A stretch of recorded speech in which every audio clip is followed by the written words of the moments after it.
Anyone who has ever done any kind of genealogy mapping will tell you that it really boils down to connecting the dots. Connecting the dots and hearing the stories and desires of others wanting to fill in the gap in their lives. Knowing this has allowed my spirit to quiet down as well. But you know what? I must move from America to Africa to truly engage in this process. What would happen if an African American learned of their tribe and then went back to the place of their ancestors, even to their ancestral people? Would they feel emotionally connected then? Would there be some form of emotional connection? Or would an African American feel so American that they would still feel some form of disconnection? I didn't know the answers to these questions, so guess what? I decided to take a trip to Africa for the first time to the Mende tribe that I'm DNA connected to through DNA in Sierra Leone to find out some answers. And guess what? You're going with me. Thanks to the William and Flora Hewlett International Travel Grant from the Office of International Programs and Studies and my research funds from the College of Media at the University of Illinois, Urbana-Champaign, I was able to explore Sierra Leone for almost a month. In this documentary, from mostly a first-person point of view, your eyes will become my eyes, and you will see what I saw as I journey to my mother's land and extend the gates effect to my ancestral land of Sierra Leone, West Africa.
Walking on the land that my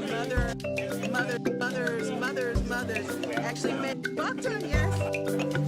So, thank you so much. Thank you so much. My first time. Thank you.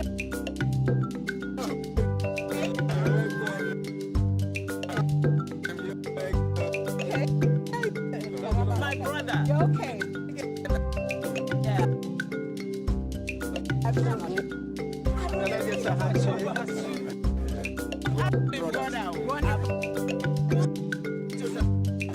Hi, thank you. How are you?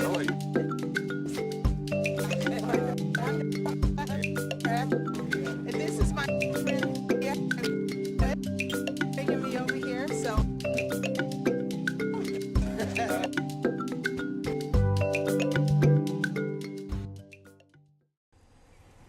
I was told traffic was pretty normal, which means lots of people and lots of congestion. But there was movement and the streets were definitely alive. As we headed to Ishmael's office, I was given brief histories of Freetown, including the cotton tree. Cotton tree is rooted in the center of the city, where in 1792, former African American slaves who gained their freedom by fighting with the British during the American War of Independence settled. These black loyalists were called Nova Scotians. What's interesting that this tree reminds me of the angel oak tree on St. John's Island in South Carolina in Gullah Geechee country. This tree is thought to be one of the oldest living trees east of the Mississippi, and this is where enslaved Africans would gather to socialize or have religious and spiritual events. There are also stories of slaves being hanged here. Legend has it, under the angel oak lie the remains of free African American slaves, as well as American Indians of the New World and their spirits. Spirits that continue to grow and stretch across the land, protecting the oak and the spirits of the past. Here in Sierra Leone, wrapped around the cotton tree, are images of former presidents of Sierra Leone. possibly protecting its branches and people as well. There's President Koroma, Sir Albert Margai, Dr. Shaka Stevens, Dr. Momo Nkaba. And that was pretty interesting to see. The High Court is approximately located just around the corner. And then there's a government house and central bank, and the police headquarters and post office. I guess this would be considered downtown. I also met Victor Koroma. It's a pleasure. I think we want to take this opportunity to welcome you to your home, which is by no mistake, and we are pleased to meet with you. Victor Koroma is head of the National Federation of Civil Society, a group made up of traditional and community journalists, activists, politicians, and chiefs who report and educate the public on what's happening in the news, government, and villages. He is also Mende, the same tribe that I have a DNA connection to. Having the gift of gab must run in our blood because he was not shy about expressing his feelings about my project and journey at all. But it's very important that, Sierra Leoneans or so many other African countries, people who are outside there now, are able to trace their homes like you have done rightly, which is very important. And that sends a message to other African American who are staying in America and elsewhere in Europe to be able to locate their homes, based on the investigations, the research they have done. And I think it's an opportunity, and it's benefit them because it's high time people start to identify themselves from their homes. Africa is a very marvelous and loving country. It's a continent that people admire to come. We have got several European, American living outside, coming to stay in Africa. Because we have got potentials, we have got a lot of opportunities. We are Africans. If only we all can come together and unite ourselves and work as one and go back to our homes, identify, build on our people, encourage them, try to improve on the capacity of our people, our young boys, especially the youths who are outside there, who are looking out for jobs, who are looking out for opportunities for education, to be able to improve on their lives and to also improve on the status of their brother African people. So it's very important. So for you who have got the opportunity to come, I think this is a message I want to send over to our brothers and sisters who are living in America, who are African American there, to be able to do likewise, like what you have done as doctor. Now you have grown to be a professor, and you are even willing to share your knowledge to our brothers, your sisters in Sierra Leone for years. So I think it's an opportunity having you here, and I'm sure the knowledge that you're impacting on us here will go a long way to help our brothers and sisters who are there in need to get this wisdom and knowledge from you. It's a pleasure meeting with you. Thank you very much. Yes, he is definitely the Mende type of person I know. He can talk. I love it. I got all of my questions answered in one single soundbite. Thanks, Victor. And a student from Sierra Leone is her roommate, and she was telling the roommate that she's Black American, not African American. So I think she doesn't know her root, and they're kind of lost. So they need to know where they come from. They need to have that knowledge, to find themselves, to know who they are, because culture and that is very important. So what you're doing is very good, because you're going to find those people and that are lost, to give them the knowledge they want, they deserve to have. So black is more of the color, and the African American is more of the culture and the heritage? Correct, yes. Black is just the color. You can't say I'm Black American. African American, you have somewhere where you belong. Because even, other people, like you said, the Chinese, they are from somewhere, they have where they belong. They're not going to say, oh, I am what color American, whatever, They're going to say, I'm a Chinese, American or whatever, So they have to have that culture. And I'm sure they want it, but because they don't have the knowledge, because they don't have the awareness, so somebody like you bringing that is very, very good. A lot of people appreciate that. We need it. So it's a meeting of the worlds coming back together. Yes. Right, the African Americans from slavery Yes. coming back. Back. Yes. And we talk about all the global citizenship and all the great things that people are doing, the Peace Corps, and why not know more about yourself? Self, exactly. Exactly. We need to know more about ourselves. Exactly. Like me, she wanted to reach out to her people, but in reverse. So she went to America to get close to African Americans. When I left this country like 30 something years ago to go to America, I was so excited because I was like, okay, I'm going to connect with my black sisters over there. So I went over there just to get close to the black, people. But I got some rejection. I don't know, I couldn't connect with them like I wanted to. I was connecting more with the white people, and I wasn't happy about that. So the few black people that I connected with, I tried to talk to them, to see what's the problem. And I have one very good friend, and she told me, she said, well, some of them think that we sold them. I said, that's ridiculous. How can we sell you? I said, it's something that happened years and years ago before us. We don't know anything about it. And if we say we sold you, you sold yourself, because those people are my people and they are your people. You see what I'm saying? They are all of our people. So we are, it's our people, not my people. So, but that is something that happened years, and we have to move away from the past. And present and future, we have to move away from that. And like me, I'm a Creole. What they don't understand, what I'm saying, is lack of knowledge. I'm a Creole. And Creole, I am one of the slaves that went to America and came back, the freed ones. That's where I'm from. When we came back, we settled in Freetown. That's why I don't talk any other language except Creole. Because I'm from that slavery. But I'm not paying attention to that. That is not my heritage, slavery, no. I'm a black African American, and I'm proud of being that because I know where I come from. And see, but that's the difference though. You had the culture, even though you had the slavery history, you also had the culture. And a lot of African Americans don't have that culture when they're not being told that, they're not being taught that, they're not being educated. They're actually taught to move away from that, right? And just be black American, or you're from Africa, but where in Africa, or whatever the case may be. So it's almost though that like African Americans, because so much, we're defined by slavery, we're still enslaved, we almost have to ask these hard questions, painful questions, so that we can heal, so that someone can say, well, if we sold you, we sold ourselves too, because you're part of us. No one says that. No one tells us that. No one says, well, we didn't know, like one African said, you may have been sold, but we didn't know you were going to stay there forever.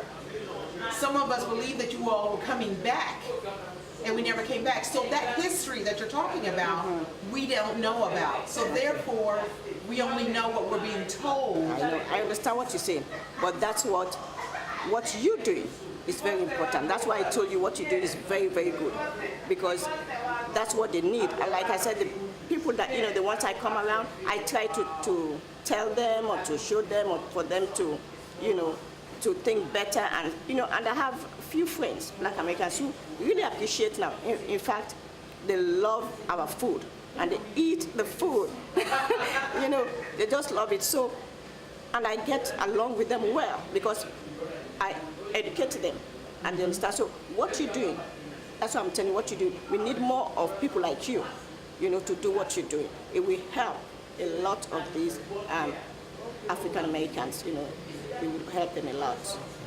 However painful it may be, she feels that I must continue to do the work I set out to do. My days in Sierra Leone, or Salone for short, continued without anything really unusual happening. The music of the streets were still the same, playing all day and all night. Vendors out making money and sharing smiles. I have to admit, with this being my first time here, it's really hard not to act like a tourist or a spectator, though. I'm always staring or gawking and snapping pictures. I really got to try to temper myself and my enthusiasm a little bit if I can. I don't want to make anyone feel as if they are some type of spectacle for me to capture. If the roads were paved and repaired, a trip to the city would probably take about 30 minutes versus the 4 hours that awaited me. Yes, 4 hours in traffic, not moving at all, in traffic and stuck at a standstill. You get my point. Well, I quickly learned how to be patient to another whole level. You could only drive as fast as the cars and hundreds of motorcycles around you were traveling, all the while trying not to hit a pedestrian walking or any of the hundreds of vendors who were simply trying to make a living. Trying to keep all of this in mind, seeing that we weren't going anywhere anytime soon or fast, I relaxed and enjoyed the sights and sounds. This also gave Kadia time to think about the differences she's now seeing since coming back. The biggest difference? The congestion. All these little shops in the middle and the sides, nothing like that. It was just a normal street that you could walk on. And now it's become like a market. Yes, this is just the market center now. And how do you associate this with the war? Well, because the war displaced so many people from the interior, and they all had to run here. And they said that after the war, most of them decided to stay. And so the city has become so congested. So congested. It's really, really, wow. A sight she never wanted to see nor prepared for. But she seemed to understand that it was just a result of the war. People ran from the interior to Freetown for safety, but after the war, no one left. They felt safe here, and so they stayed, filling up every inch and corner of the city. A typical 4-hour traffic jam was just like no other I've ever been through. While we sat there, we went shopping for washcloths and soap, grabbed a bite to eat like fresh coconut. So delicious. We even bought a few CDs, met new friends, and long-time no-see relatives. Yep, we did all of this in one traffic jam. Not too bad, right? One thing I really like about the food in Sierra Leone is that it is always fresh. Because electricity was now a luxury and unpredictable, the storing of refrigerated food was really not ideal, so everything was always fresh and shared. The best of organic foods without the expensive prices that we have to pay in the States. Is that good, Kadia? Over the next few days, we had a number of events to attend. There was a party at one of Kadia and Ishmael's sister-in-law's house. There was another party at a member of Parliament's house we had been invited to. And then there was a special family dedication that we needed to attend. That was really headed by Ishmael and Kadia. Busy times coming up, but first I wanted to get a shirt or something different to wear for the party. So, to the market we will go. Getting through the streets safely wasn't the hard part. Now, getting a shirt to fit all of what my mother gave me, now that was another story. They make most of their clothes by hand, sight unseen, so finding a top that worked was going to be exactly that, work. I quickly discovered that I had nothing to worry about. The women there pulled me into their care like I was a long-lost sister. I'm sweating, laughing, trying on top after top, and not one time did I feel judged. They just kept smiling and getting more tops. They were determined to find the perfect fit and the perfect style. I was determined as well. This one looks tighter. That's not gonna work. And once I got the top on, I couldn't get it off. Velma was great. She could bargain her way through any fitting scene. Whew. Finally, I bought 2 beautiful shirts and I was set. I felt like I was being loved the whole time by loving, caring sisters and a brother. What an experience. Later that evening, with one of my brand new shirts on, we headed to the birthday party for Kadia and Ishmael's sister-in-law. They call Baby. She's married to their brother, Alasine Sharif. Again, Sierra Leoneans love to socialize, but they don't like a lot of attention. They're very humble people. So I had to capture footage of the birthday celebration the best way that I could without disturbing the energy of the festivities, which meant no artificial lights. All in all, it was a great time with lots of music and delicious food. Beef, donuts, fish balls, couscous, plantains, and water pouches with clean water. You just bite a hole in the corner and start sipping. It was great meeting everyone and watching everyone have a great time, including their young daughter, Khadijah. Just like any child, she was dancing and jumping and singing non-stop. Later, the little one passed out on Kadia first, and then my chest.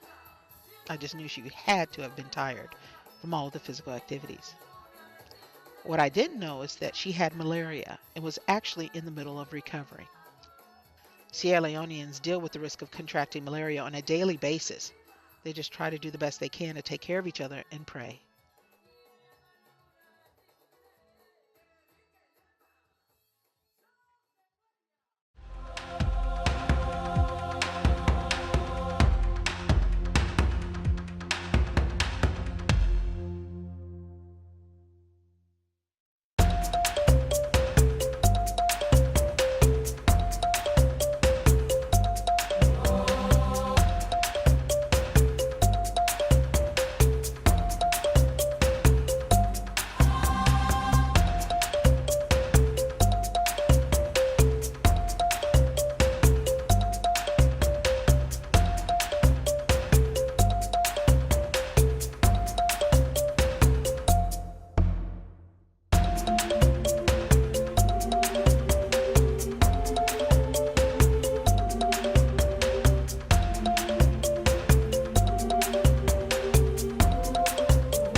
Beautiful mountains, beautiful people, and now a beautiful beach.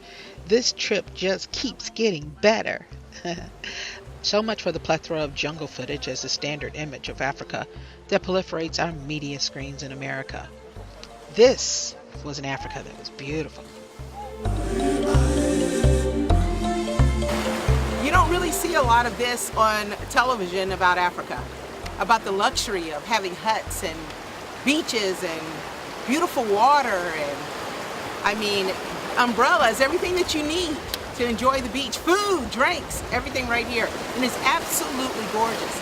At the same time, I'm looking at the water and thinking, is this where my people left? Is this where, or is this where my people swam? Is this where my people fished? You know, had fun, loved each other, had family, walked together on the beach with their first loved one or their first significant other. So to me, it's hard to look at things like this and just get caught up in the whole commercialism of it, where it's not even commercial really, but just getting caught into the beauty of it without going a little deeper and thinking to myself, I may be walking in the same areas that some of my ancestors walked, and it's just absolutely mind-boggling.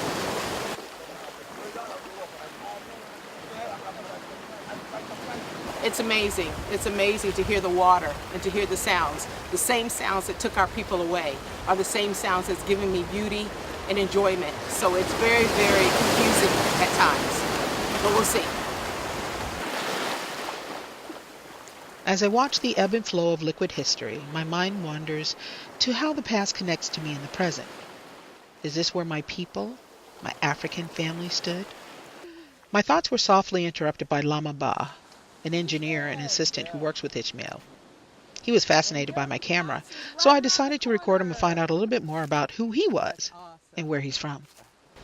My name is Lama Ba. I'm a Sierra Leonean. I'm working for HFC Mortgage and Savings, me and my boss, Mr. Sheriff. So I came here with, what is the name? Janice and Kadia and Mr. Sheriff, Ishmael Mori Sheriff. So we are here at the number 2 Peninsula, the west urban area of Sierra Leone. So I like your company, I like this get together. I'm so happy to be with you. I'm proud. So I one day be, because my favorite book in the world is American. So I would like one day. What's your favorite what? My favorite passport. Passport is American? Passport book is American. So I would like one day, what's the name? To visit me? Yeah, I would like one day to visit Janice in Illinois. Illinois. So I would like that one day. That would be my dream in future, to be in America. But I'm a Sierra Leonean as well. We are here, peace, unity, and love. Freedom, justice, and peace. So thank you to be with you. So I hope next time will be party 2. So thank you for that. Welcome. That was really sweet and unexpected. He's proud of me. I can't help but to feel that he's just as excited to see one of his own return as I am. It also feels good to hear someone mention that America is one of their favorite places in the world. As we were leaving the beach, I noticed a group of people having fun underneath a hut. I never meet a stranger, so I stopped by to say hello. Well, guess what? We are in Chicago together. Not only were they from Chicago, right up the interstate from where I lived in the States, they were also Mindy like me. Full of opinion, drama, and not afraid to say anything. Now you know what they call that? Palaver bundle. Palaver bundles. We are people who like to argue. So instead of being an angry black woman and called a derogatory word, an opinionated, strong African-American woman who is Mindy would be labeled Palaver bundle. Palaver bundles. I like this description better than the usual stereotypical response. This is Alfred Sam Foray. He was the first minority graduate in agricultural engineering from where? Yes, the University of Illinois, the same school where I'm working right now at this very moment. This is his lovely wife, Mary Sam Foray. Do you want to hear another coincidence? At home, each time I head into Chicago, I see 2 faces on a billboard advertising a law business, a family law business. Now, all the way in Sierra Leone, I see the same exact two faces right here in person. Yes, Massa Sam Foray and Lisa McLeod are family lawyers practicing in Chicago. Can you believe it? So the same two people on the billboard in Chicago are the same two people now that I'm running into on the beach in West Africa, Sierra Leone, beach number 2, in the middle of the day. How odd, and how much does fate play a role? I ask you. It has to be fate. And we're both Mende. I'm going to add that. We're both Mende. Yeah, Mende. Yes. My sister. Yes, so. We share blood. It was great meeting everyone. Cece Kanu and Kenya Sam Foray and Pastor Brian Makanu and the whole family. And they were just as friendly as everyone else I've met. They even wanted to say hello to all of you. From Chicago! My family across the waters. I'm so thankful for how things are coming together. What a great day.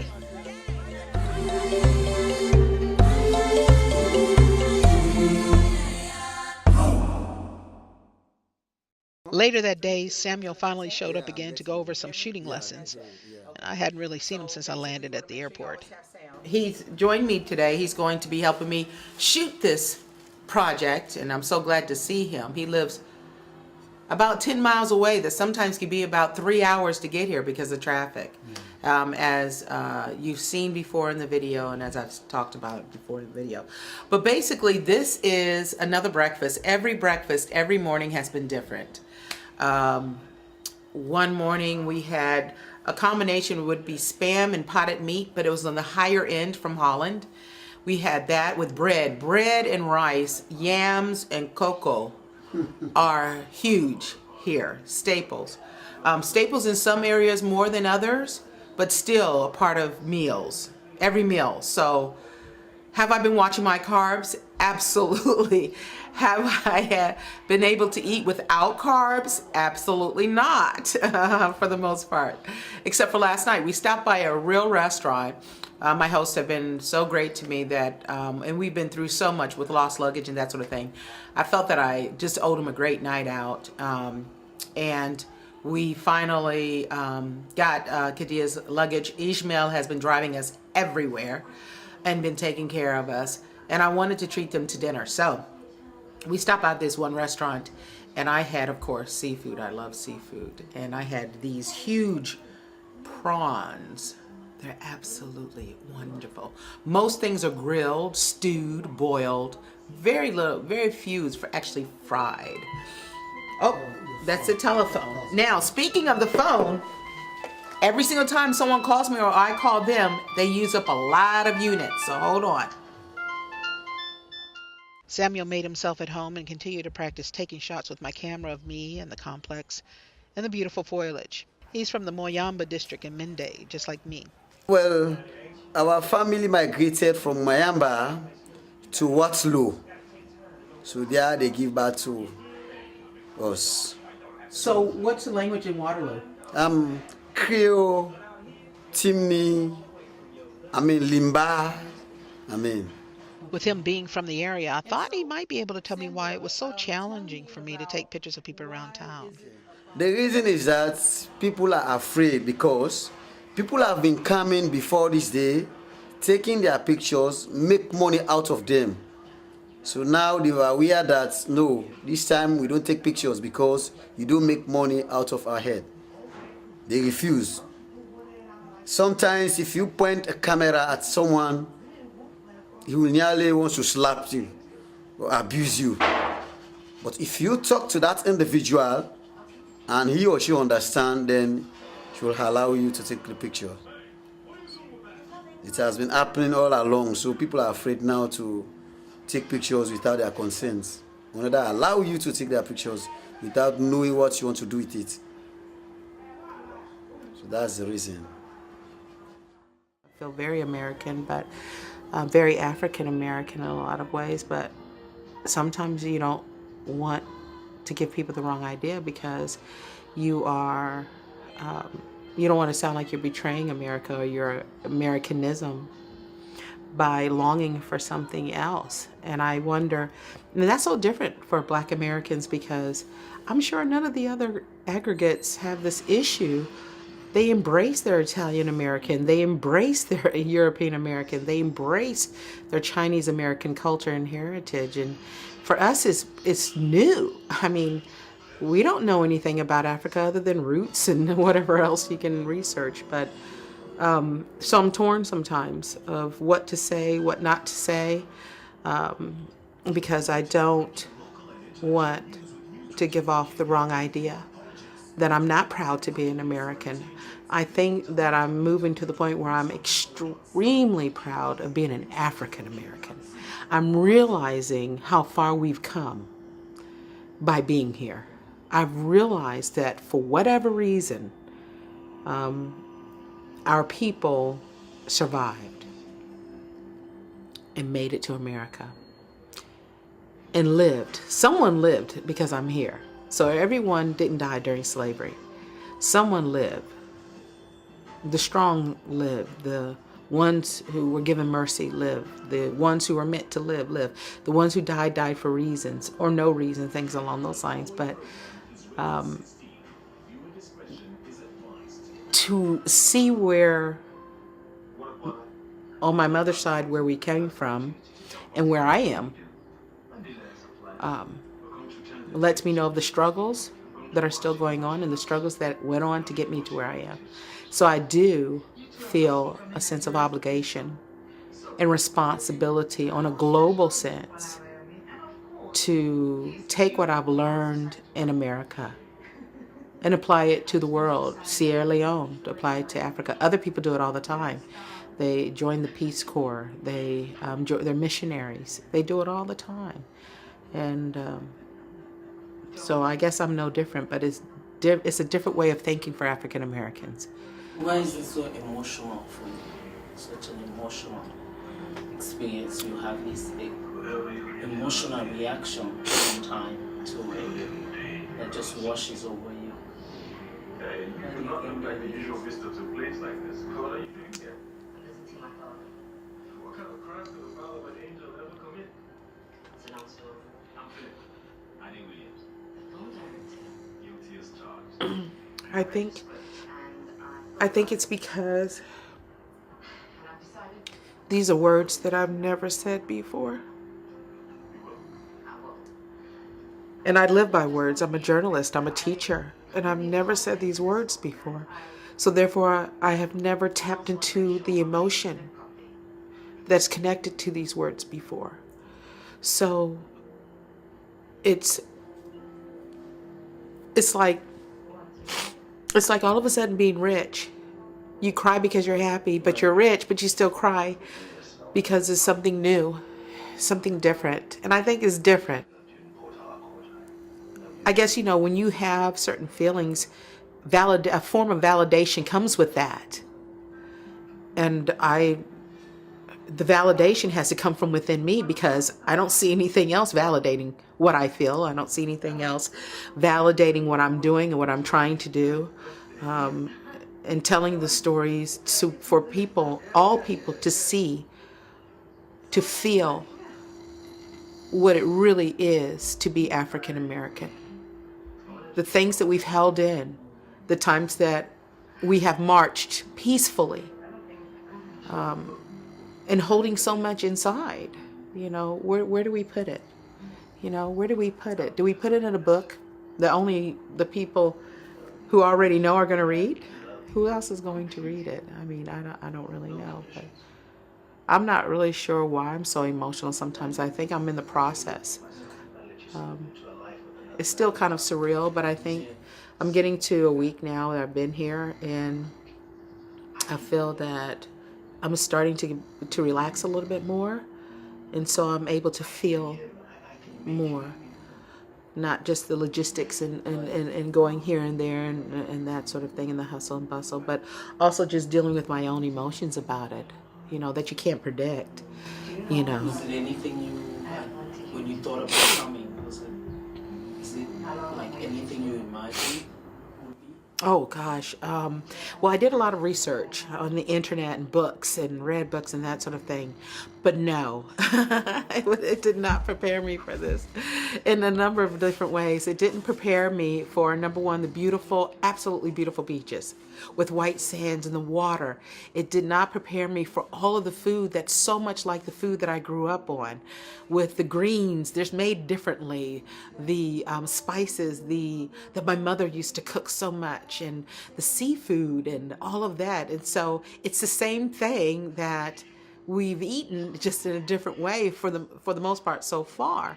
I did not expect that many people in the street.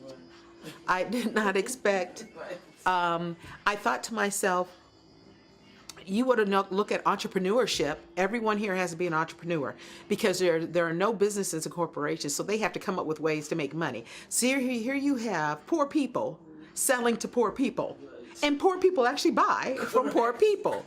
And so they're sustaining each other. So poor people are sustaining poor people.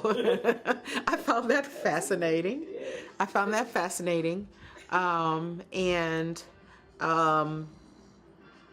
I can't remember, maybe at Ohio University, where the doctorate students, my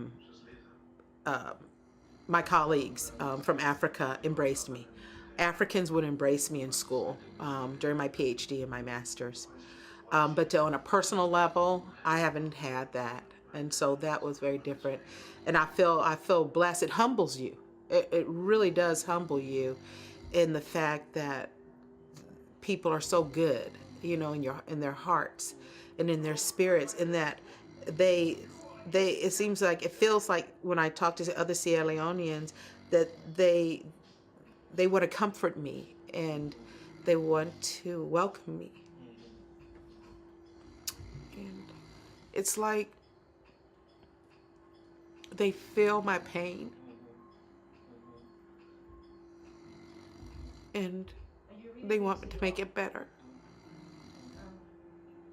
And I think other people want to make it better as well. I think there are good people all over the world, in America. But it's something to see people so you almost feel like thousands of years ago, your mother from Sierra Leone, who started it all, is hugging you. When they hug me, through her spirit, they hug me. And so it makes me feel good. It makes me feel good. It makes me feel comfortable. It makes me feel like I'm home, and that it's okay, and that we're here now. When I went to my aunt's, everybody was asking about you. Yeah. I hate I missed that, but I really wanted you and Ishmael to have a moment, a family moment, and to just not worry about me, because everything you all do and have been doing is, not that you complain about it, but you're always making sure that I get this shot, did I do this or whatever. And, like I said, this is your visit, to your family. You haven't been here for a while. So I really wanted to remove myself from the situation for a moment. And there were things I could do here, and it turned out just fine.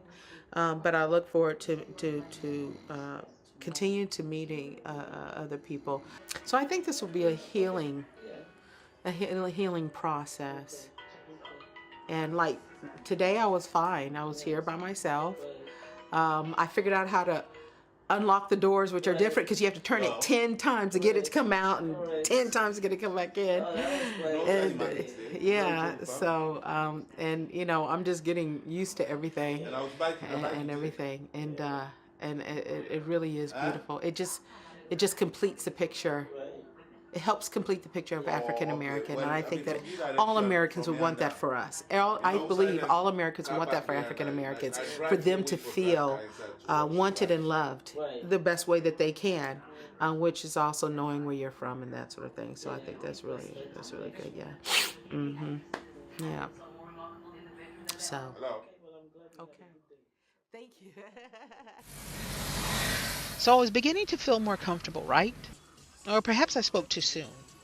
Later we went to a party that was being given by a member of the parliament who was also a friend of Khadija and Ishmael. Her name is Rosalind Smith. I was really excited. When I got there, some of the first guests to arrive were extremely skeptical of me recording them. So I recorded the ones who said it was okay, which were most of the other guests. But I don't know, for some reason, the way a couple of them reacted really bothered me. It was almost like I was an enemy of some kind. And this made me feel uncomfortable. Then I noticed that everyone was speaking in their native language. Immediately I felt out of place. Immediately I felt totally American.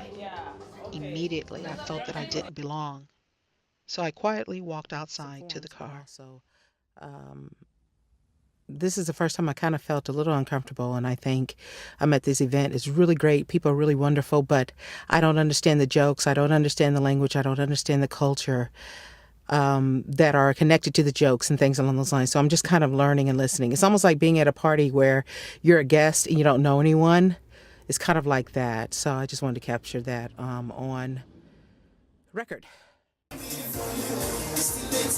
I not only felt bad about not fitting into the party when I love to socialize, I felt bad about being African American and feeling totally uncomfortable.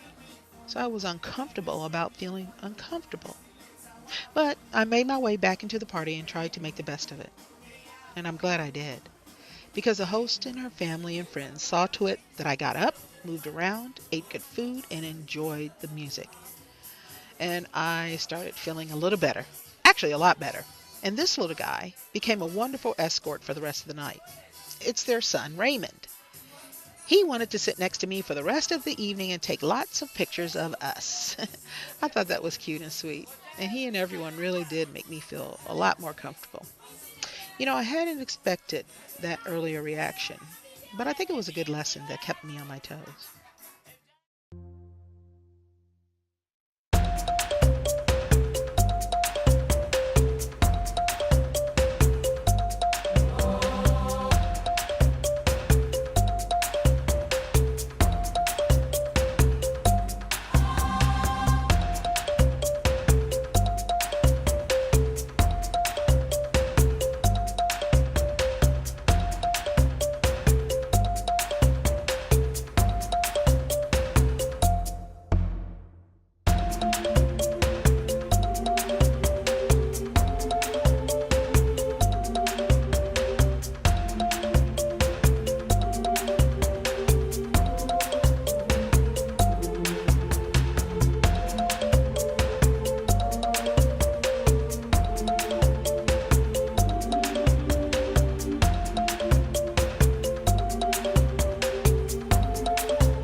Okay, good morning. I thought I'd do another video entry, journal video entry, just to talk to you about the end of my stay here at Ishmael's, which has been absolutely wonderful. I'm heading over to another location now, on the other side of the city. And because of traffic, I'll do most of my work and interviews and things like that over there. So I'm looking forward to that and seeing my friend Mary Bangura, who's now here now in town, and she's flown in. So we're all going to be together how we started. Just wanted to tell you about a couple of things. At first, it seemed that I was homesick, returning to my mother's land, homeland of my ancestors on my mother's side. I became homesick for America, and that was really interesting, and very, very nice and warm to receive that emotion that I haven't had in a while. It could be because I haven't gone abroad a lot, except for when I was very young, or it could be because I'm really understanding what it is to be American and from America by visiting another country. Each country has pros and cons, positives and negatives, as any country would have and possess. But it depends on your perspective, I think. For instance, I want to tell African Americans right now, in the hot, well, it's not sun in here in my room, but it is muggy and humid, and it's just the morning. So you wake up sweating. But it's really great for your skin. It feels really good. Depends on your perspective, right? Let me tell you about a different perspective that you may not have heard. In talking to the Africans here, they were bewildered about the whole slavery aspect. They don't know much about it. They haven't read much about it. The only time you get something like that type of education, is if you actually look and search, because they were also connected to the British and that sort of thing. So, the government wanted to, talk about the history that was important to them, that they felt they needed to know to live a prosperous life. That did not include necessarily the issue of the slavery trade. But besides that, what I have received from a lot of the Africans here is that they see African Americans as heroes. They see African Americans as survivors when they find out or they know of the slave trade and all that we've accomplished. Not just Obama, not just Harriet Tubman, not just Martin Luther King, but just being American. They look to African Americans to kind of gauge their own growth, so they're looking at you as far as your image so they can emulate it. Now, with that being said, I think that it's important to look at what image are you conveying to the world. What image are you conveying to your African brothers and sisters? Are you conveying certain images by what you wear, by what you say, by how you act? Things along those lines. And to know that they see us as heroes because we survived slavery, we are the survivors of slavery, and that we've gone on to do great things, even just going to school. That's a luxury, to go to school. So I think that, think about, what you're doing with your college education, for instance. Not saying you're not doing the right things, but just think about it, because the world is watching.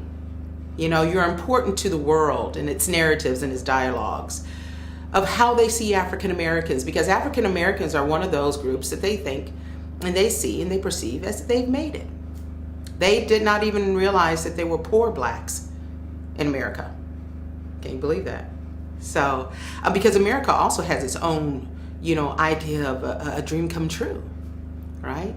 Very interesting. So think about that. Think about that. One of the things I can say was a little disappointing on both ends, African and American, because it really is. I really feel. I feel both Black American, African American. I feel solely individually American. I do not feel solely individually African. Because there is a difference between African American and African. The way we think, the way we do certain things, it has been really eye-opening, and I'll talk about that a little bit more later. But one of the things that was really disappointing, I think, a little bit is when I heard only one song that I've heard with the influx of songs coming in, especially from other countries, African provinces and things along those lines. People are making it. You could hear, Sierra Leonean music, Mende music, Nigerian music is huge. But one of the things that I found disappointing is the word, using the N word in the songs. I've only heard it once. And that's what they've learned from us. That's what they've learned, that the N word is okay, even in Africa.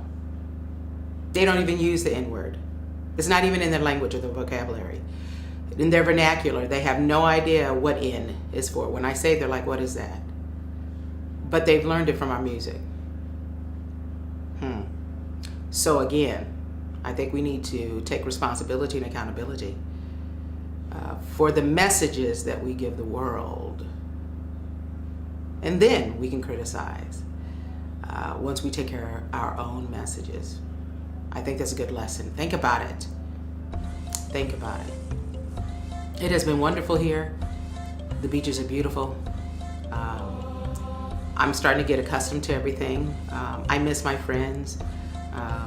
I said, I'm gonna have to really start dating when I get back. I really wanna, because you see so much family and love and romance and all these wonderful things that I thought to myself, I really need to make some changes in my life when I get back. But it has been, thus far, it's just been eye-opening and it's been wonderful. So I hope that you'll be able to get a chance to experience this. Until then, you can experience it through my eyes. And on to the next chapter.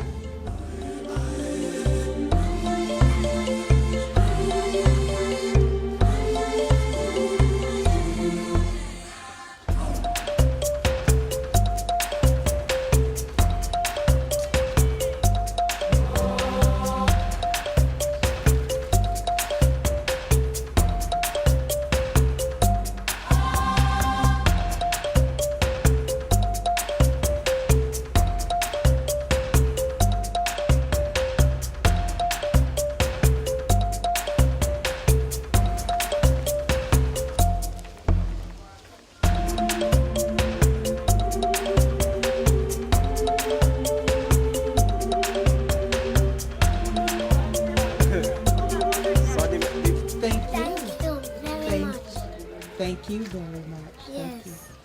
Very pretty. Very pretty. I am very proud of you. You're very proud of me? Yes. Why are you proud of me? You are beautiful. Because you're so good. I'm good? Yes. You are beautiful. Oh, thank you very much. Thank you. You too. Thank you. Thank you. Thank you too. Thank you. I love you. I love you. I love you too.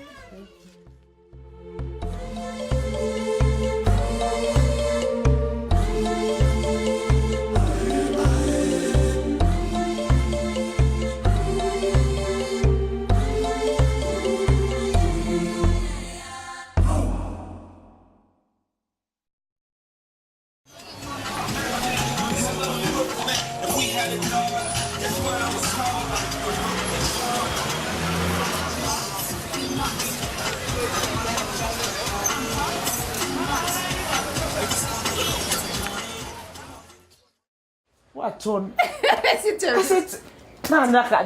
was just overwhelmed the way things have changed, the way, and especially at Lungi, because when I left, they have that light, those doing the is it OAU, and the place was so paved. They have flowers.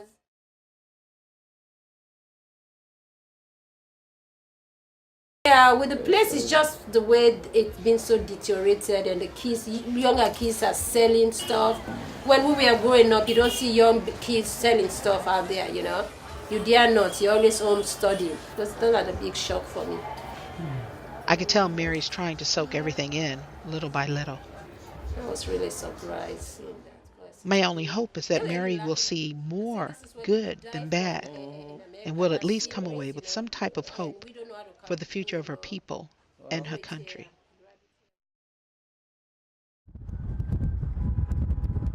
Today was the big day, the day of Khadija's ancestral home-going ceremony called a Sera. She and her family are Muslim, and part of their tradition is to give honor to the loved ones who have passed.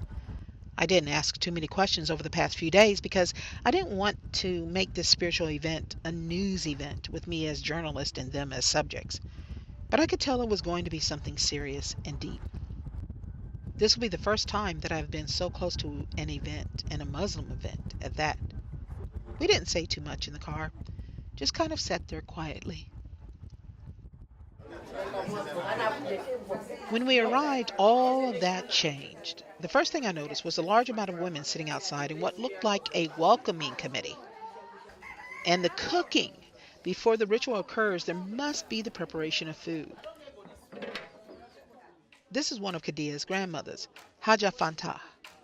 She was very kind and polite and welcomed me warmly. I instantly could tell who was the matriarch, the most important figure in the entire group, by where they sat, how they were addressed, and how they were taken care of, beginning with Haja Fantah.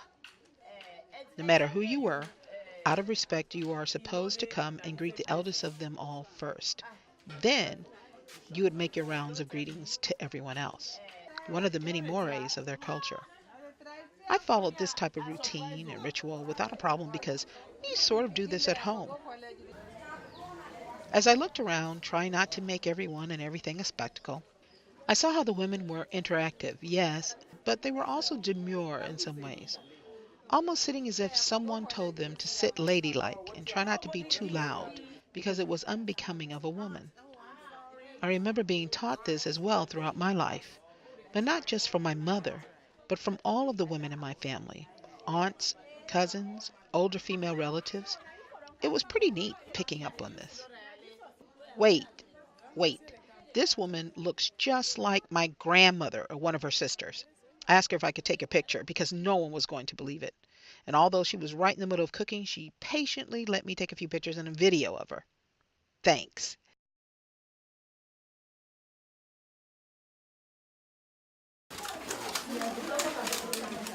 Although I could see all of the physical activity going on, I also felt an intense amount of unspoken energy. Almost like all of these women were leaders and royalty in their own right. I looked at them, and they looked at me, and I could feel the strength. No one said too much until this young woman, Agnes, broke the silence by insisting that I learn to speak Creole. Mende. Thank you. What's your name? My name Agnes. What's your name? My name Janice. Janice. Okay. Yes. Not later, but now. And she was going to be my teacher. Somebody be sit down. Somebody sit down there. Oh, somebody sit. Somebody be sit on here. Yeah, somebody be sit on here. Somebody be sit on here. Yes. Somebody be sit on here. She said that if I'm going to be here and I wanted to connect to my people, I must learn to speak Creole. Agnes. Yeah. This is Agnes who's teaching me Creole. Creole. Me bon mende. Lessons over, it was time to eat. It was amazing how well I was able to eat just out of the kindness of people giving. To be in such a poor place, economically speaking, but always being offered food and a place to lay my head everywhere I went. Such a generous people.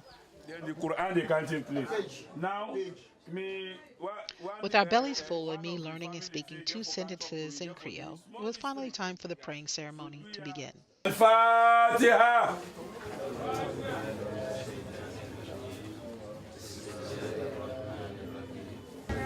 In any community, in any nation, in any tribe, in any society where they, what to make up that society or nation, now history and story. All day pan the check now. Right now, we say my pen and a check.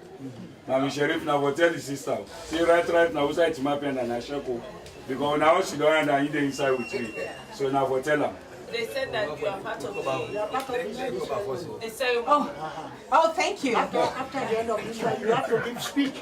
pertaining to the activities which your people are doing there. Okay. Yeah, pertaining to Islam. Okay. So, now the order. Salaam alaikum. For those who didn't know, start one. اللهم إنا دعوناك فاستجب لنا يا رب العالمين ربنا آتنا في الدنيا حسنة وفي الآخرة. And put blessing for our home and all unite. Janice discovered 2 years ago a trace of DNA back to Sierra Leone. What I mean?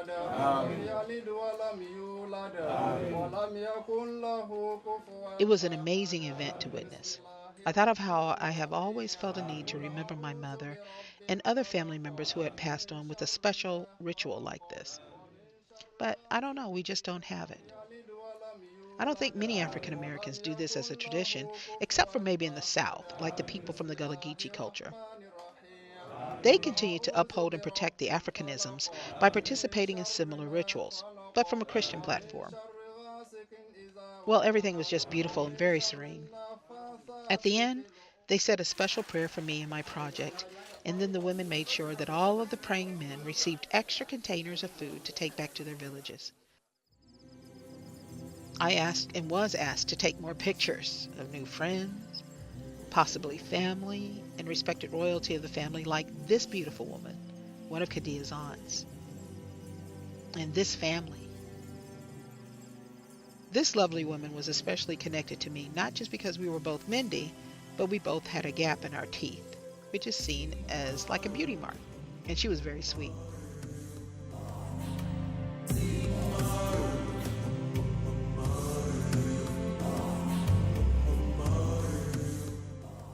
Our drive up and down the mountains was quiet, bordered by the reliable mountains of Ceylon.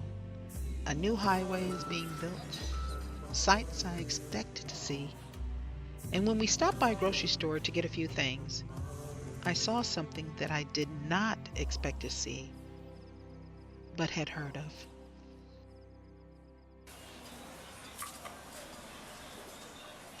An amputee from the war. I was shocked to see his arms wrapped with bandages around spaces that used to be his hands. It was really sad to see. You know, in all of its splendor of majestic mountains and sparkling water, I am instantly reminded of the casualties of war that must also be accepted and embraced. Although he has survived, his life is forever altered.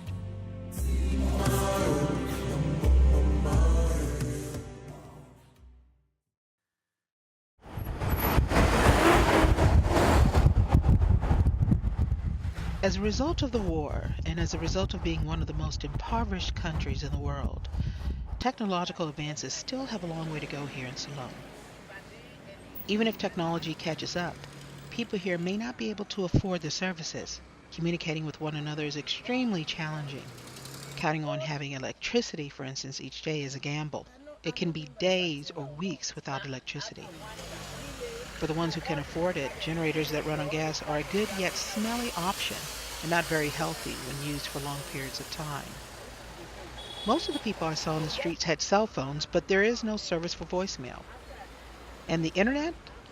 They know it exists, but again, to depend on its service is costly, and not everyone can afford the service, and hardly anyone owned or had access to a working computer on a daily basis.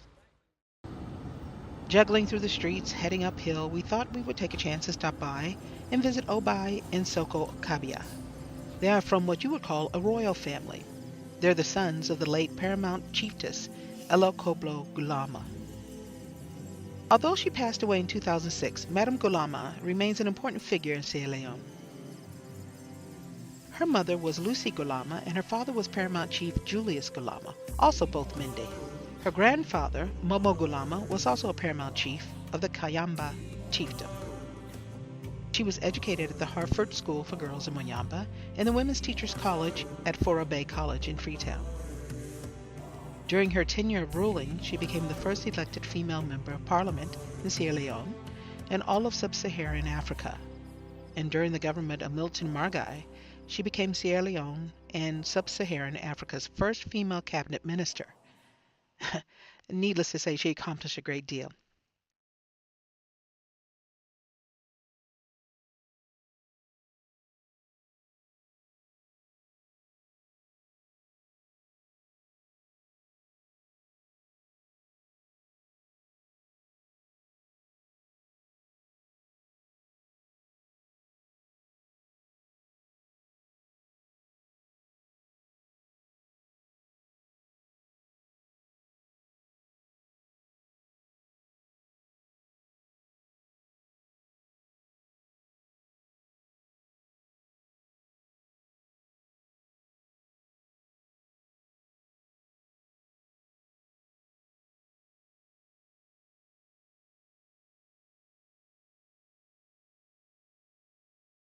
Born Francis Obai Kabia, Obai is involved in politics. In Soko, born Soko Alex Kabia, is a medical doctor who works between here and the United States, and is also involved in politics in Ceylon. You'd have saved a lot of money. Oh, correct. And a lot of the...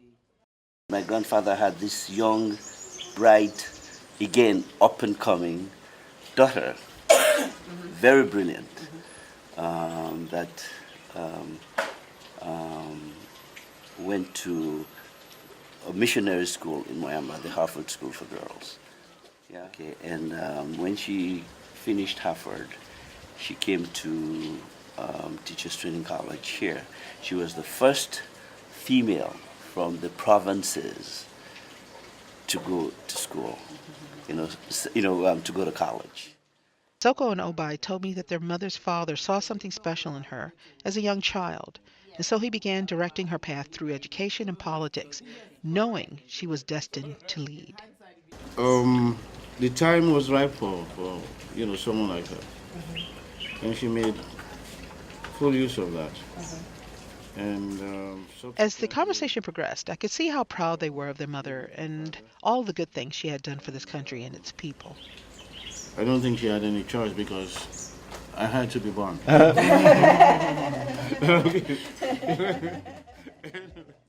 Madam Ella, who was Mende, married a powerful paramount chief named Bai Koblo Bathbana, the second of the Marampa Masamera, a chieftain, and an ethnic Timni. Their union brought the two nations together and also extended the immediate family. Like many families in Sierra Leone, who were mostly Christian and Muslim, polygamy was an accepted practice. They had 7 children. Obai and Soko are the last of their children to survive. Although their father had other wives and children, their mother, known as the first wife, was always respected.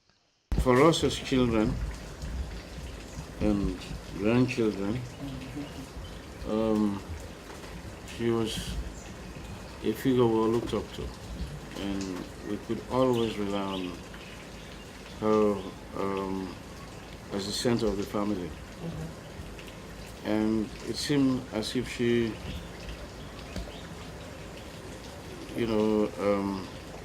could make no mistake. She was a disciplinarian, but not in a bad way. A very principled person, and someone who would stand up for the truth. My father was also a paramount chief, and he had many wives and many children. And my mother never discriminated against the children of her mates. In fact, she brought them home. She educated them. She took them. In fact, sometimes I felt she was more caring and loving towards them than to us. That is for real. So there are so many good attributes of my mom. That it's. Her sons continued this tradition of caring for extended family, which I will talk about a little later. But there's a sad part to this story I learned. Soko and Obai told me that their mother had gone through many rough times that would break a weak person's soul. Personal sacrifices she made, periods when in the political scene where they were very challenging, where she faced prison time or even possible death. And she, withstood those and was always, a great example of bravery. They say she survived them all because of her inner strength and belief and trust in God. What she could not survive was the death of her only daughter, Gilo. I remember also when our sister died. She died at the age of 26, her only daughter. And she had to endure that. And was able to overcome, although not completely. She always missed her. But she still maintained her dignity and never doubted her, belief in God. Gilo died in America of a pulmonary embolism. I could hear and see the pain that they held within them as if her passing occurred just yesterday. The emotions that felt fresh, well, it appears that perhaps they're still working to get over it, or at least through it, day by day. Any human being, And, I remember when we were going to bury my sister, and we passed by the grave in Mama, and the look in my mom's face, I'll never forget, never. But she overcame that. You continue I was to. there that day. Yeah, you were there. Yeah, were you at Harvard then? I was there for the funeral. I was already in Freetown, and then my sister called me to tell me that they were coming to Bay. I was in Kabbalah. I had to drive that night to get. He always was protective of women, and she didn't like women to be taken advantage of by men. If the tradition is that when a woman and a man are going someplace traveling, it's the woman that carries the heavy load. She said that whenever Madame saw that, she would make sure that the man takes over from the woman and ensures that the man is carrying the heavy load and not the woman. So that's basically, she was very protective of women's rights and wanted to make sure that they were not taken advantage of. Soko and Obai had to leave soon, so I started to pack up my gear and began thanking them for their time. But wait, what about slavery? The slaves in Africa were part of the family. People had this status, okay, that you knew where you were a slave, and certain rights were denied you, in rights of your full freedom of going where you wanted to go and when you wanted to go, but you were within certain society structures where you walked, okay, and but it was not a cruel experience per se. There were even intermarriages between slaves. One way of acquiring your freedom would be to marry into your master's family or whatnot. And there was no case of separating your children from you or, inflicting, severe injury to people. So it was a difference. There's no slavery is good. You understand? You cannot say, one would. It was a great thing for someone to have his freedom being controlled like that. That is inhuman, no matter how you look at it.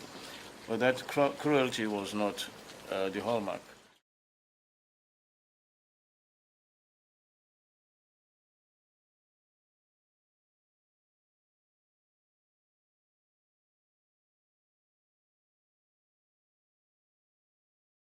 The British were totally embarrassed about slave trade. Okay, that's why they did not, sort of teach it while we were going to school. And then you had another group of folks who came here, the missionaries, who taught, that it was wrong to do this slave trade, this slave business, this thing about, certain people better than others. In terms of why weren't us Africans so involved in slave trade, in disseminating this information about slavery, I think that's it. The British, who were our colonizing masters, didn't want us to know. They just wanted to hide that aspect of what the cruelty that they effected on us. Okay, they just wanted to hide it, But then again, there were others like William Wilberforce who said slavery was wrong. Okay, and made it so. Anyway. So, also helped capture Africans, to be sold as slaves. But they had no idea that of the extent of cruelty that they were going to go through. So while some Africans traded other Africans who were basically prisoners of war, they had no idea of the cruelty they would face or the fact they would not be allowed to return to their homeland.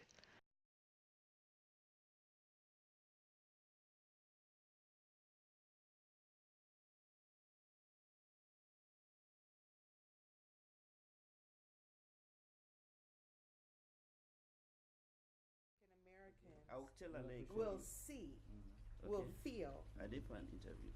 is the whole idea.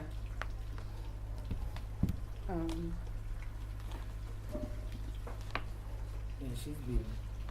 That's okay. It's been very emotional for. What did I have to say? Janice. Janice, Oh, It's I'm okay. fine. I'm It's fine. okay. I'm You know, just- you're with I'm brothers. good. Yeah, Your brothers I'm here. fine. Really, you're okay. Um, You're okay. Okay, you're all right. Yeah, I'm You're good. all right. I'm good. You're all right. We're family. Yeah. Okay? It's all right. It's all right. I know. Okay. That's the men. That's the men they're coming out of you. This has been wonderful because you gave a perspective that I didn't have, you know, on the whole issue of, slavery and why Africans don't understand what they went through. Yeah. But I guess what I got out of it and what I got out of the sound that I heard from the spirit and the heart is that, because we always want to know why were we given away? I mean, I guess. And you feel that because no one tells you, no African has ever visited the United States, went to a college, in a classroom on a prevalent level where they can hear over and over and over that it's not what we anticipated. It's not what we expected. We didn't know this was going to happen to you. We are still connected to you. We still want you. You're still our brother and sister. We still love you. That sort of thing, because African Americans, in a lot of ways, are just out there floating. We're Americans, we're African Americans, but when I ask in my workshops, I say, well, where in Africa are you from? And they say they don't know. That's huge. So that means part of your identity you don't know. So you're only half a person. Now you can choose what you want to do with the information that you have, but I think it's important for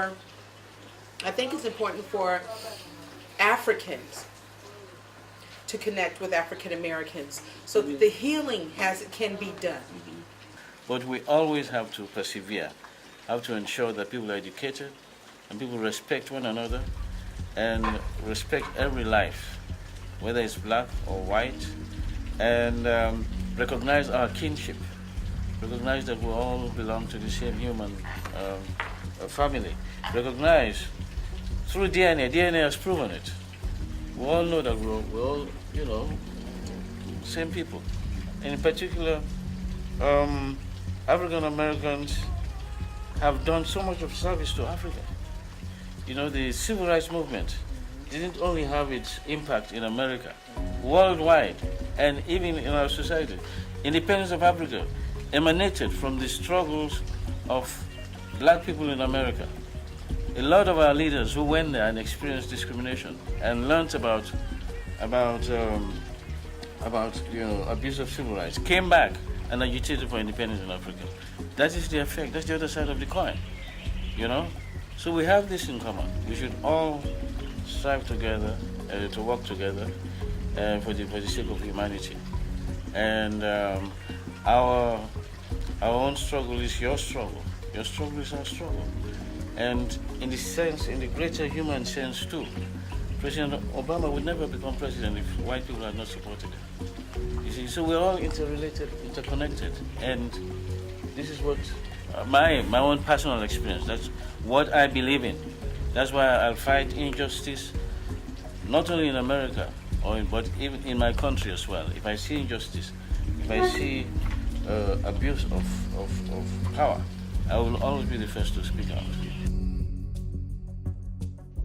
Oh, wow.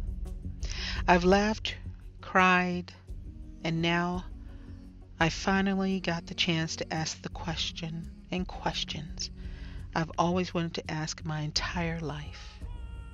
And now I feel emotionally exhausted, but really happy at the same time. I learned a lot about the disconnection between Africans and African Americans, and my renewed shared hope and desire that through education and meeting one another will help close this gap. Something I hope will happen for others in the future. Yes, today was a good day and a good interview.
We decided to visit a good friend of Ishmael's restaurant called the Facebook for lunch.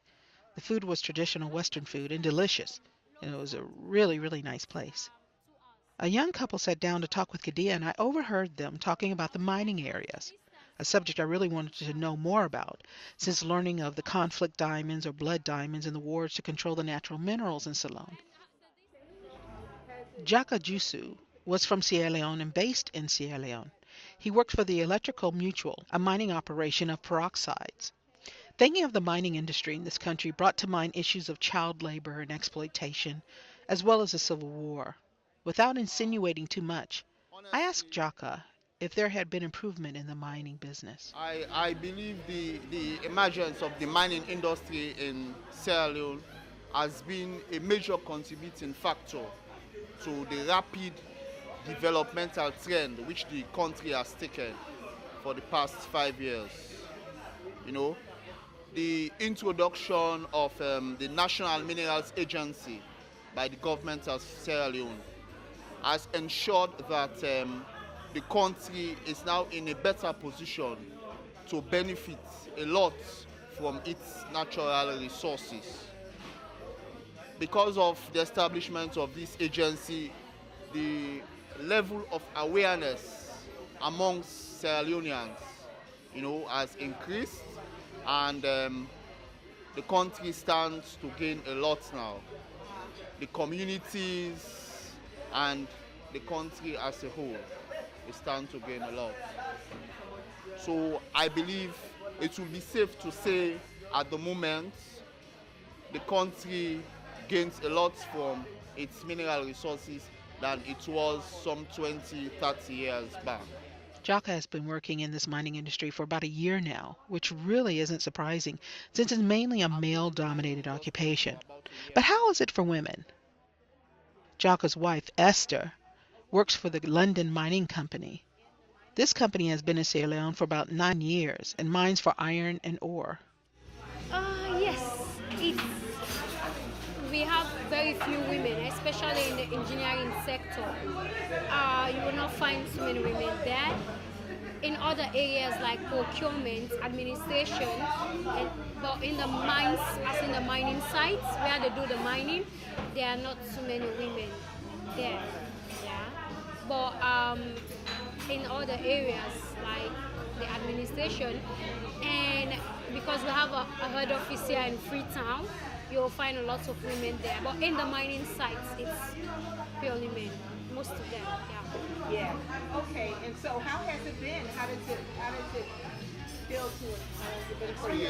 As a woman, sometimes it's a bit difficult because we are being limited. They see it as if there are some things that we cannot do, which probably if they give us the chance, we can do better. Yeah. And so you're limited by your opportunities to grow? Yes, ma'am. We are limited by on opportunities to grow because they think that we can do certain things. So. And do you foresee that? Do you think that will change over time? I do think so. Yes, it will change over time because they have seen so many changes. Because in the areas where they have given us opportunities, they have seen that we can do more and we can do better. So definitely, it's getting better. So Esther and her husband both feel that the industry is heading in the right direction and positive changes have been made. They both are considered successful because these are jobs with good pay. But like many jobs, it comes with a sacrifice. It's very, very challenging. I think that's what I find most difficult about working in the mines because What exactly is very challenging? For most of the time, I have to be away from my family, a very young family. There are moments when I need to be around my wife. For me, that's the toughest part of the job. Yes. There are also some other difficulties like change in environment because really walking down at Gondama, it's really, really cold out there. It's cold. Then you get to meet people from different backgrounds, the locals that are down there. They have a different mentality, a different way of thinking, quite different from how we do things down here. So you also have to adjust to that. There's also the language barrier. You know, most of the guys, they communicate effectively in the local language, which is Mende. You know, there's also the language barrier, and also we have expatriates also that do not communicate in English as well. So it's like we are caught up between them. So that's also very challenging for me. But over time, I've found a way to cope with that. But what I still can't cope with is being away from my family. I can tell they are both bothered by the amount of time they must live apart in order to make a living. And living in a place like this with limited opportunities, it's almost impossible to be choosy. I really appreciated their honesty and the fact that they even talked with me about this sensitive topic. But I still couldn't help wondering how they would be in the future.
Open Government Initiative, or OGI, Director Khadija Cisse invited all of us to her home in Kent Beach for New Year's, about 30 miles outside of Freetown, and is basically located at the tip of the peninsula.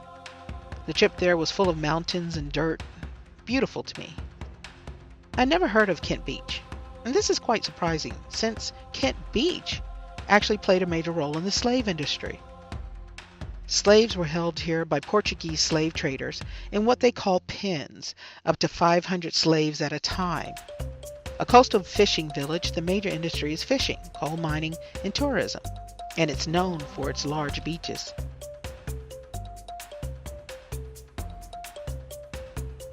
You know, you and I coming. Khadija's home on a private beach was breathtaking. Why don't I see these images in the media? I couldn't wait to take a look around. So this is Khadija's chalet. Look at the private beach. Oh, that's nice. I know.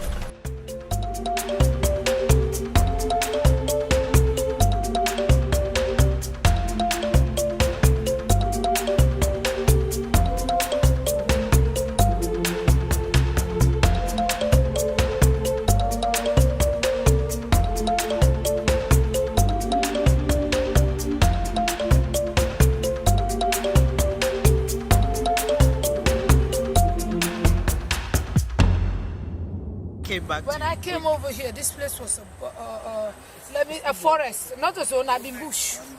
This place was a forest. I founded this place and I sent my surveyor to survey for those people over there. With stones? Yeah. There's still water there? There's still water there. These stones, the grounds, the wells, are the originals and once belonged to one of the major slave traders and governor of Kent Beach. This is where his house was. If you stand over here, you will see the stones, the way they lay them. Yeah. This was the road. You see that? I think this was the walkway. The walkway, you see? To the sea. The driveway. Yeah. No, to the sea. No, to the house. You see the driveway, you see the way they lay the stones? Yeah. You can tell. Yeah. You see this, remember that those times they have those little vehicles? You see this? Over here is the area where the cooking house was located and still is. Like Ishmael, Khadija has housekeepers, cooks, security, and groundkeepers. This is how life is maintained. Yeah, now the flag, The flag. Yes, ma'am. One of Khadija's groundkeepers shows us where the flag used to be. This spot marks a place where the exchange would actually take place.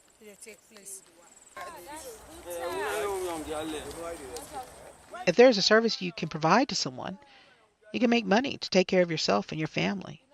One helping out the other. That's not a bad idea. It's almost 20,000. What was once a slave owner's residence and headquarters, beating the body of water where Africans would be shipped to Banana Island and into slavery, now belongs to Khadija. Ironic, isn't it? I wonder, how does that feel? It feels good. Yeah. It feels very good. You know, it gives a sense of belonging. You know, knowing that we are back and we have it. We have what is ours, and now we are going to enjoy it. God will, we are going to enjoy it. Yes, with you guys. Yes. Because somebody had to suffer for us to be here today. Yeah. So we pray that you all will enjoy it again with us here. Because this is the year of prosperity. This is the era of prosperity in Africa. And we look forward to enjoying the prosperity with you all. Not everything is gone. We still have more. Some is taken. There is still more to share. So we look forward to sharing it with you all. In the name of God. Yes. My thoughts immediately go to the issue of reparations and how it would feel to be given land that African slaves worked, lived, and died on in America. I'm also thinking about how having 40 acres and a mule on a beautiful beach in Sierra Leone during the summers would be. It's really extremely amazing, almost surreal, almost captivating, where something is taken from you mentally, emotionally, to stand on the spot where slaves were shipped in and out, where they were farmed, where they had farms to feed themselves, the cement that's left over where they had homes, knowing that they left the wharf here, possibly never to return, that I'm walking on the grounds of my ancestors, that I'm walking on the grounds and the footprints that they've laid before us all so that we wouldn't forget. It's really, really amazing and really sad. There's a sadness knowing that the ocean can provide so much freedom, yet takes so much freedom away. To reclaim it is a wonderful, wonderful feeling I can only imagine.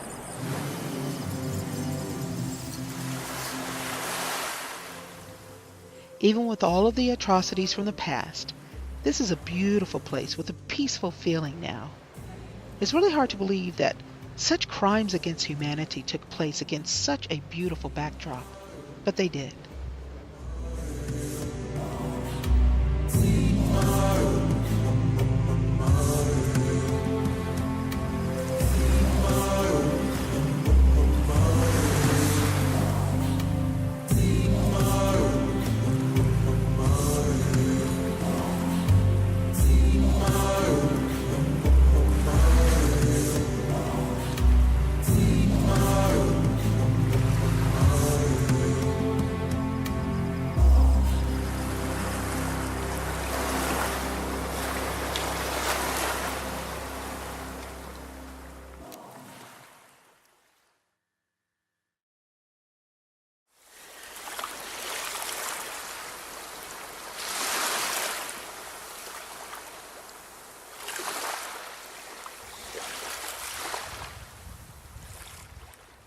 I greeted the early morning as usual, capturing the beauty of it all.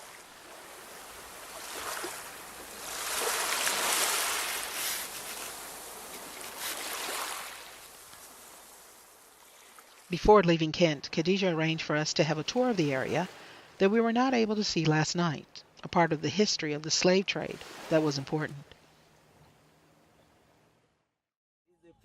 So we hit the road once again. I love the entrepreneurial spirit of Sierra Leoneans. They absolutely try to make do with what they have. This young man is the chief of Kent. Yes, this young man is a chief.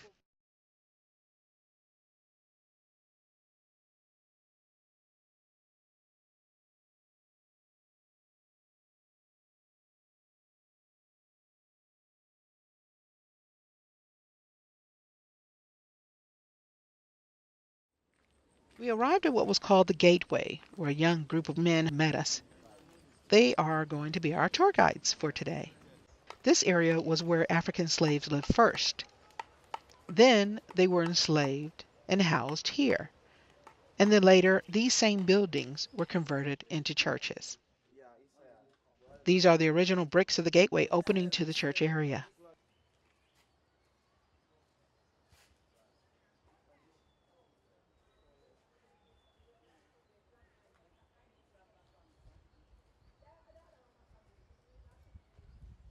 Well, I said I'm just thinking that, this place is a very quiet environment, away from Freetown, maybe. You can do whatever you want to do here, and nobody will see. I think that's partially why you would have chosen this particular area. And this is where the minister lived. So my mom said everybody has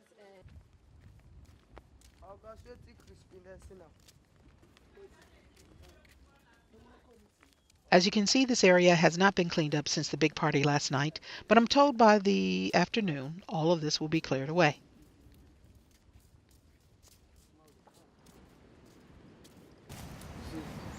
These graves, here they bury Annie Carroll, one of the masters, the slave masters.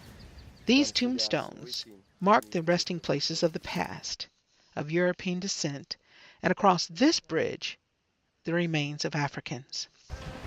So back here where you see the bricks that are set on top of each other, those are where the slaves are, the burial part of the slaves.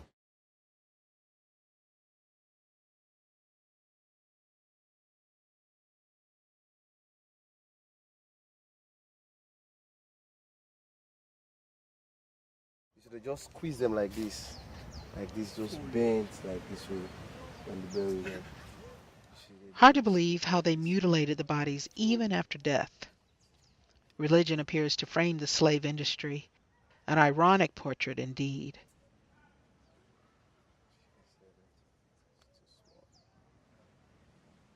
Missionaries converted Africans into Christians and standard buildings into foundations of religion, like this church, the Kent Anglican Diocese.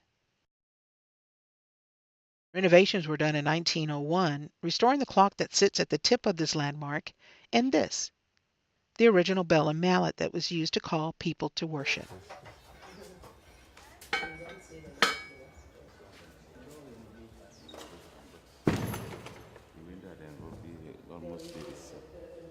There was so much to take in, but I really was prepared for this.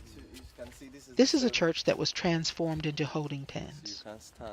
Underneath this church, enslaved Africans were kept until boats arrived to take them into destinations of slavery. I was just saying that I was looking at the stones, the kind of block, the square shape of the stones. A striking similarity with remember the well we saw there? There's that resemblance of the way they were doing the stone, like a square. And when we look at the well there, there's a striking similarity of what I'm seeing here and here, and even the facade we saw in the front there. This is where they kept the slaves, bent over and held underneath the church for days and weeks. It's really disturbing to see this.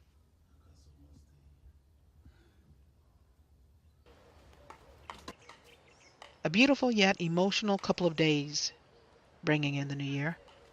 Kent Beach, a name I will not forget.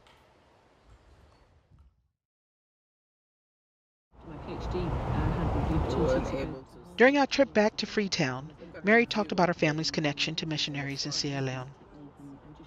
Her family's background is Methodist, and they have colonial names, appropriately. Grandpa Leroy Graham. Then to my dad's side is Mary, James.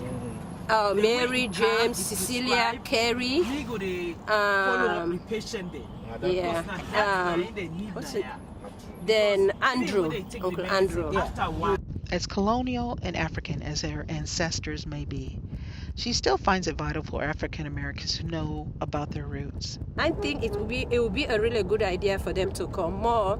They're going to bring their own accept what they think about the country, and especially the history that they've been giving them in the West, for them to come and learn something here, and they can make their own conclusion about Sierra Leone. Because the way the meat, there was a lot of meat in America, what they always, to me, I call it poison the mind of African Americans, and there's a lot of breach. Because I remember a friend of mine that used to do my hair said, how come Africans doesn't like African America? And I said to her that, how does our relationship is? I'm an African, you're an African American. And she said, that's the point. I said, do you see anything that I don't like you? And she said, no. I said, because this is the meat that's to bring the view between one race to another one. Because if all of us united, there'll be a good front for us. So that's the reason why I think if anybody can to come and meet with the people, then they can do their own conclusion about what they think it's going on. So I think it's really good. They don't need to be in a straight line. Well, there's Hollywood in the States, Bollywood in India, and Nollywood from Nigeria. While we waited for a ferry one day, we stumbled upon a film crew shooting a movie directed by one of the most prominent Nigerian actors and directors named Ramsey Noah. You're on the phone, that's lovely. You're on the phone, that's lovely. In 2010, Noah won the African Movie Academy Award for Best Actor in a Leading Role. How amazing is that? We actually catch them in production of an upcoming movie. They were all really nice and allowed me to shoot footage of them working. And that is, until I started to get in the way. Yeah, rotate, please. Which was understandable. But it was really neat to catch the great director in action and the making of a legitimate Nollywood movie. Soon Kadia will be heading back to the States, so while she was preparing for her trip, Mary and I decided to head into town for some sightseeing and shopping. Yes. There used to be a bridge in this area with clean water. Yeah, they used to have clean water. Oops, sorry. Clean water that used to come. They never have a slum. It doesn't look like that at all anymore. The war destroyed the bridge and the runoff systems, so trash and debris run right off into this area, creating puddles of bacteria and diseases where people now live. It's known now as Shantytown. What's even worse is that when torrential rains and storms come, the people refuse to leave and are flooded out. Some have even died. And the story reminds me of Hurricane Katrina, when some refused to leave their homes. Like a captain going down with the ship, they too perished with the things they loved, their homes, and even their lives. Things must get better. Yeah, like this size, yeah. Other small castles. What's your name? Salimati. Where it is? Let's go. As we made our way through the streets, I enjoyed the sights and picked up a few snacks along the way. I love this shop-as-you-go routine. Literally shopping without ever parking. It was great.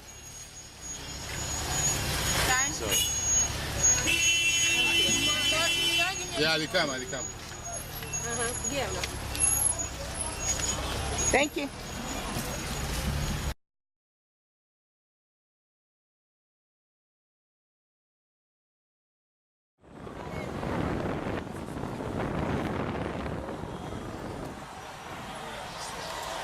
Okay. You gonna watch my bag? Okay.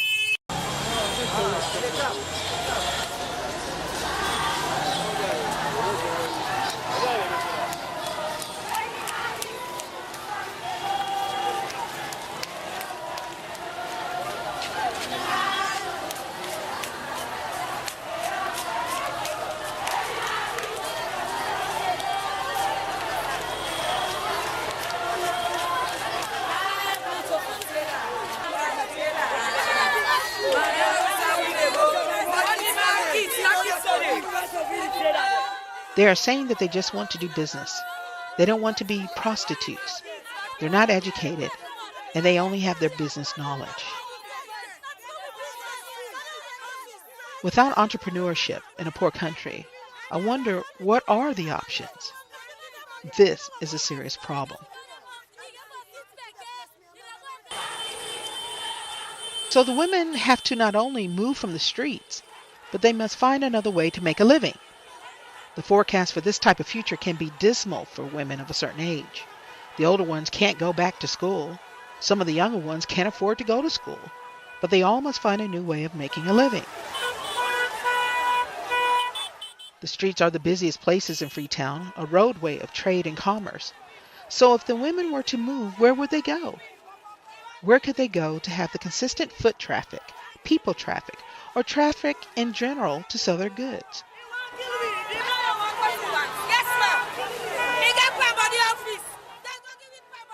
I could feel the intense energy these women were creating, the power of their words as I was shooting. I'm wondering what will happen to them if the president doesn't reverse his directive for them to move from the streets. We want market. You want. For me, you want.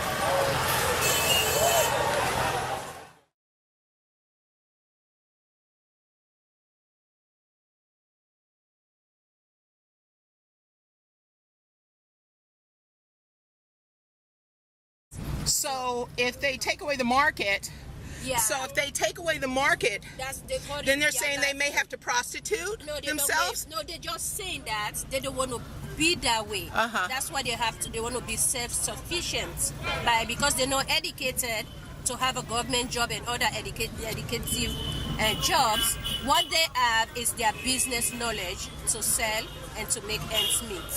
But for them, they need the business. Okay. To help educate their kids. Okay. If they don't have that, so the kids will be in the streets. That's what they were demonstrating, that they need something. And I guess because it's so populated that I don't think they have all places. The government has to just create sites to try to put them where people will go and buy like it used to be. Arriving to Sylvia's was like arriving home, with all of the things that are welcoming. The sound of children playing, food cooking in a wood-burning pot, and hair being braided.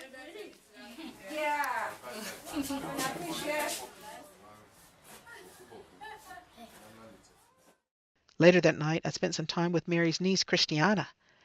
This is Christian's little daughter. She is so pretty and innocent to me. I wonder how much of the world she has been protected from. I told her she was beautiful and pretty, and she kind of looked at me strange. So I asked her, do you know what that means? Okay, so you don't know. I'm going to tell you what pretty is. Because then you'll find out that your name is pretty and you are pretty. Okay? All right. Well, I want you to first see yourself. So you see yourself, right? Okay. This is what I see when I see something pretty. Or I hear something pretty. You know when you're walking in a garden, like outside, okay? And you look all around and all of a sudden you see this really beautiful flower. It's like, where did that come from?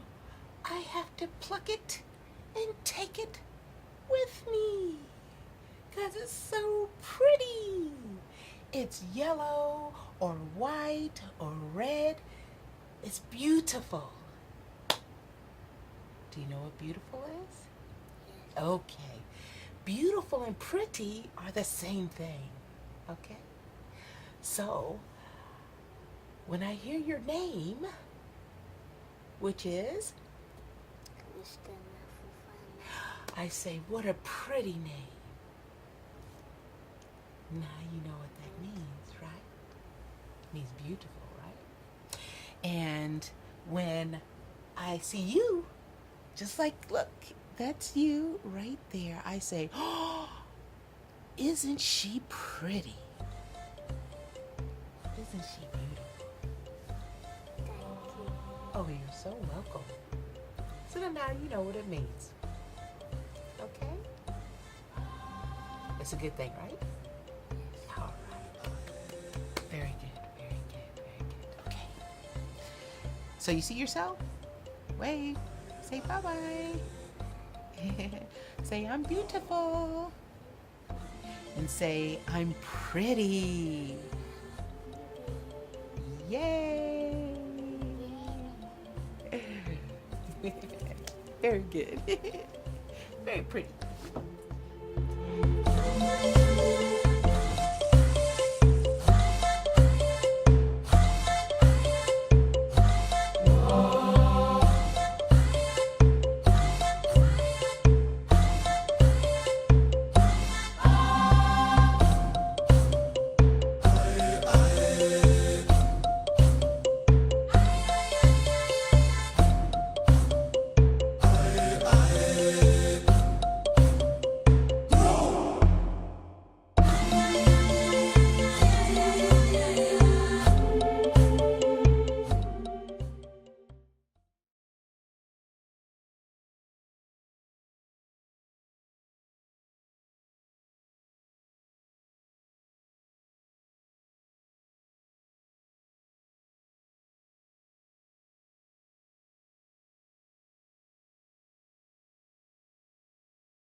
I took it easy on Christmas Day, and now it's January 2nd, and again, Ishmael insists that we take the evening off for rest.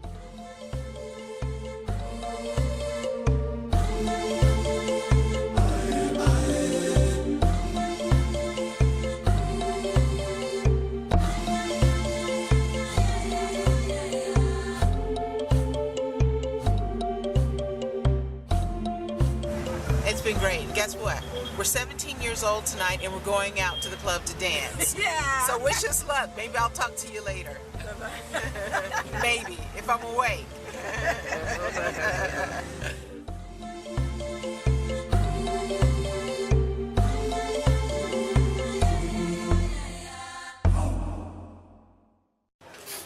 Oh, sit up here. We don't want to. Now, does this little one look happy? Mary's little niece, Christiana, is so sad because we're about to leave for our next adventure. And by the time we return, she'll be gone. She has really bonded with her Aunt Mary, an aunt that she hasn't seen in years. My maternal skills were engaged, so I reached out to the baby and tried to comfort her. That usually works. So can we take a picture now? You ready? Huh? Let's take a picture. Tell me here. Tell me here. What are you saying? What's wrong? Yeah? Okay. So we want to go see what Auntie's doing because you have a lot of planning to do. You have a lot of planning to do. Okay? You have to come up with 3 things that we need to do when we come back up for you and your aunt to have fun. 3 things. Okay? So you have to think about it. Let's go see what your aunt is doing. Okay? Let's go see what she's doing. Okay? Because this is not working. at all. And as you can see, the only one who was smiling was me. We were all so sorry that we couldn't take her with us. Hopefully, we will see her again.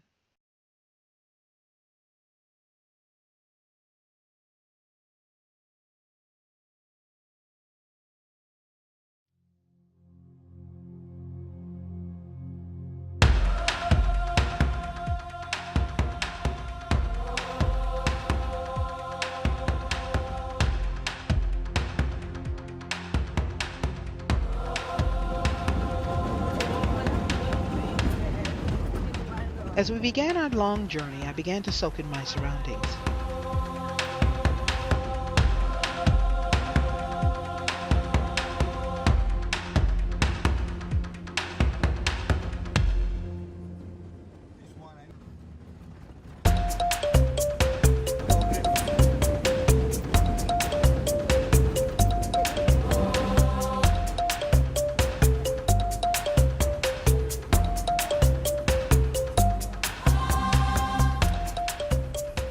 As we drew closer to the village, I felt a heaviness in the air, like there was a truck full of emotion, but no one was saying anything.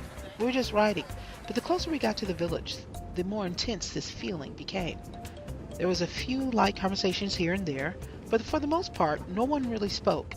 It's almost like we were all preparing for what was to come next.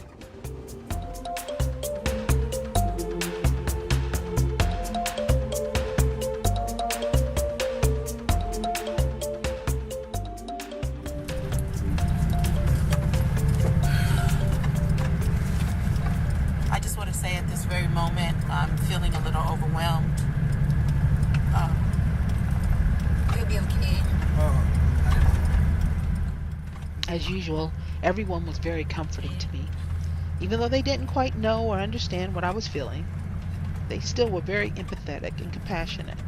And plus, by this time, I think they're just kind of getting used to me crying and being emotional about so much.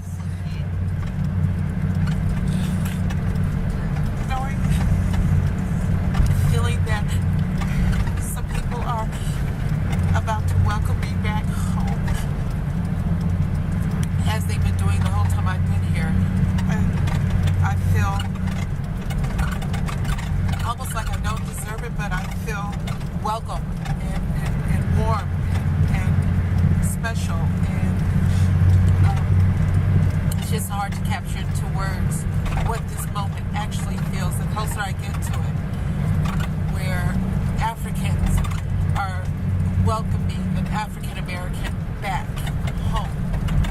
It is absolutely overwhelming right now, but it makes me feel an emotion that's beautiful and an emotion that I've never felt before in my life.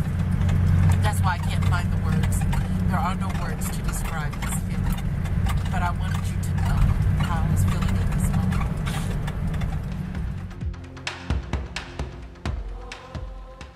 Well, the moment of clarity and vulnerability, it seems to have broken the ice, though. The air was lighter, and I began to think about getting myself together before meeting everyone. We stopped by a little stand to stretch our legs and wait for a call for Balu to tell us where to meet them.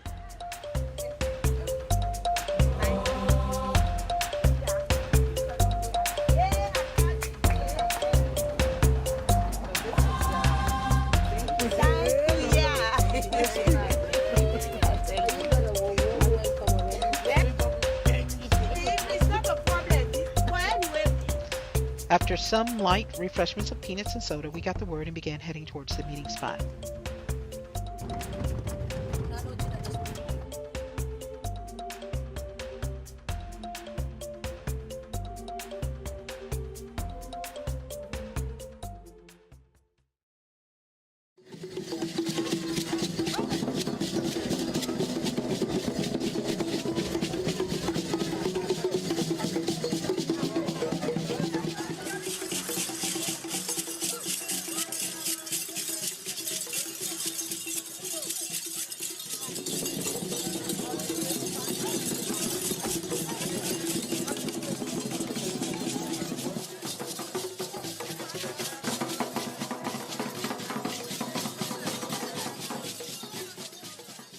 Shaking the hands of 14 great chiefs from around the district who came to welcome me was just amazing.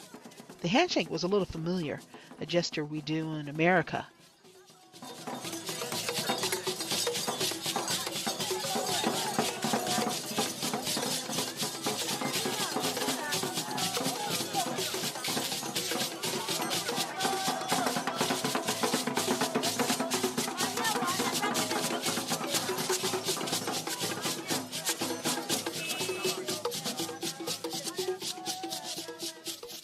I immediately felt at home as I danced, heading further into the village, to the home where Madame Ella Koblo Gulama lived and where they have created a special spot for me to sit.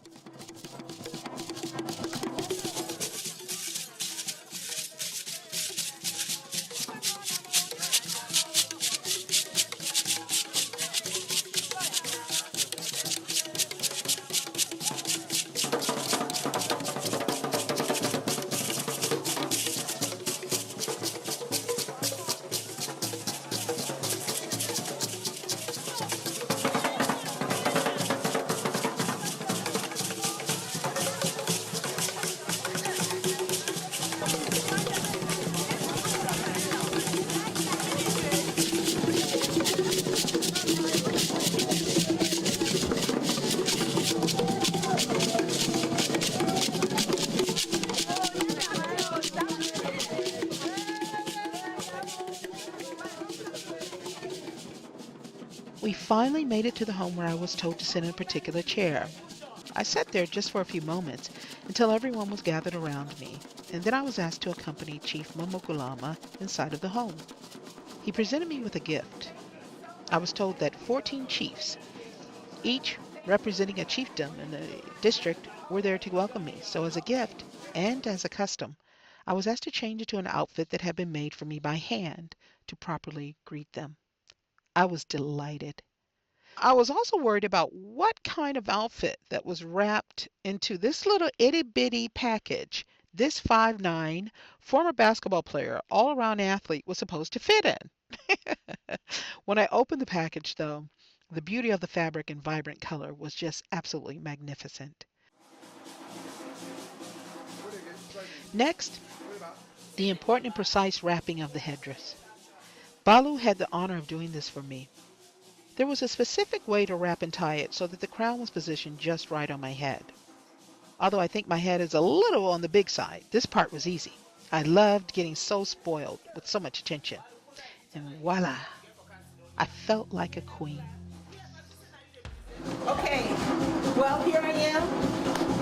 I have been transformed into my mother. I look exactly like my mother. And let me tell you, ladies, in Africa, with all of this, it brings out the best in any woman. I have curves, I have a waist, I have all of that, and I feel beautiful. So now I must dance with my people and the chief. This is exciting. This is really, really exciting. My sisters dressed me up and I'm ready to go.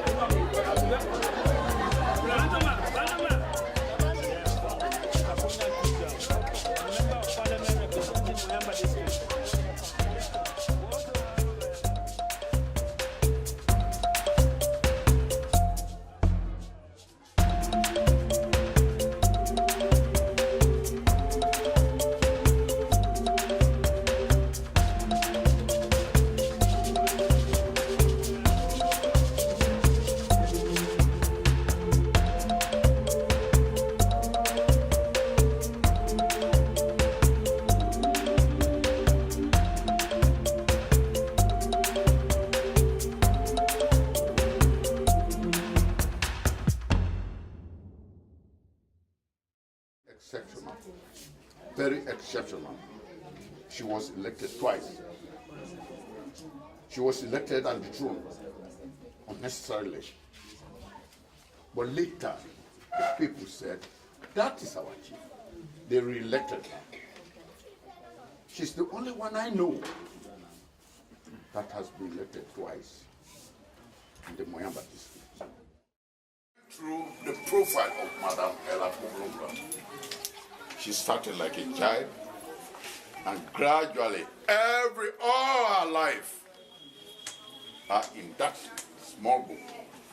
Very interesting. I wish somebody will do what they did for Madame for me. I am also, and like this man, I am also a man who started from scratch. This part I found really interesting. The paramount chief that represents all of the chiefs of the kingdom is saying that the chiefs here, all males at the time, want to be just as effective as Madame Ella Koblo Gulama. Is Jesus Christ dead? He said, no. How do you prove that Jesus is still living? It's the same way we can prove Mother is not dead. Because her activities are still going on, are ongoing. Her good name, her good practices are still going on. People who emulated, who imitated her, who wanted to be, who became somebody as a mentor, who took her as mentor, are still living. And they are practicing what she was doing. I don't want to hide that. I am one. I am not a woman. But the way this lady was living was excellent. So I am trying to emulate what she was doing. They wanted the skills that she had to lead and bring nations together. Really? The men here looked to a woman for guidance on how to lead?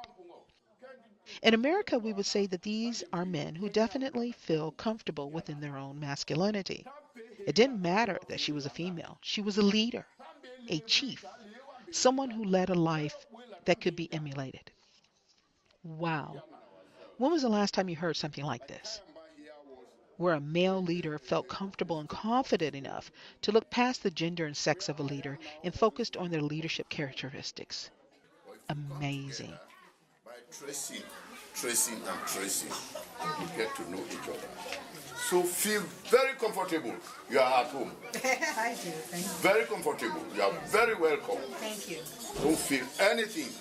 You are just like one of us. Thank you. So thank you so much. Thank you so much. And Sierra Leoneans have welcomed me. It is wonderful, wonderful to be here. Everything hasn't processed yet. Being here, actually knowing that thousands of years ago, my mother walked on this land before we went to slavery. And to come back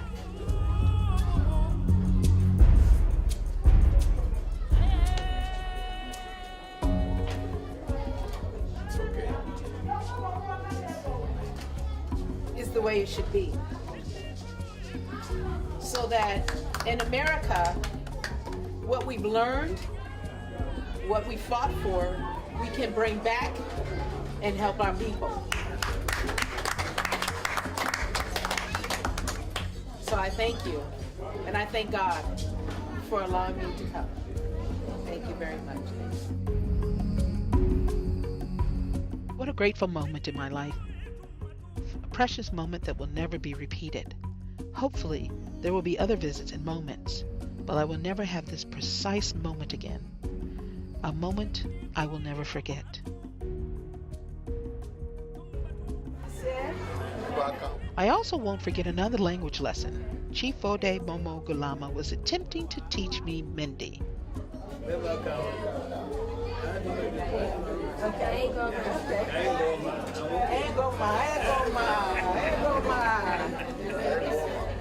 I thought it was so sweet. I go one place, they want me to speak Creole. I go another place, they want me to speak Mindi. They just basically want me to belong and feel welcome. They also want me to learn their language. So, all in all, I had a lot of fun.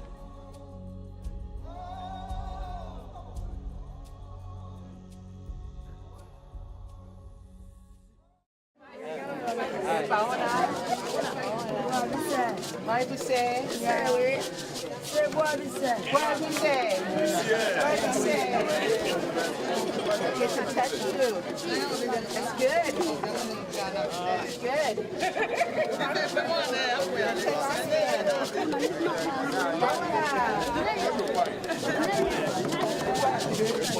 Thank you. I just want to touch everybody.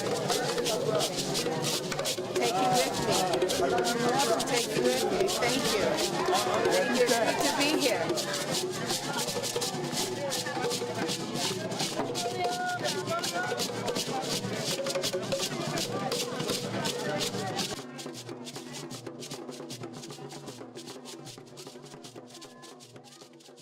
Dancing, holding the hands of my past in the present, is indescribable.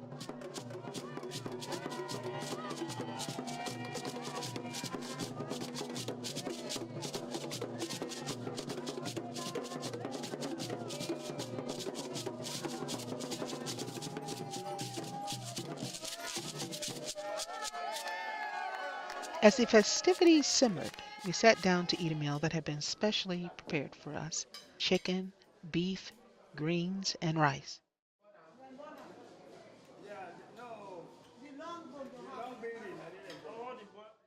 I was happy to see that Soko and Obai were able to join us.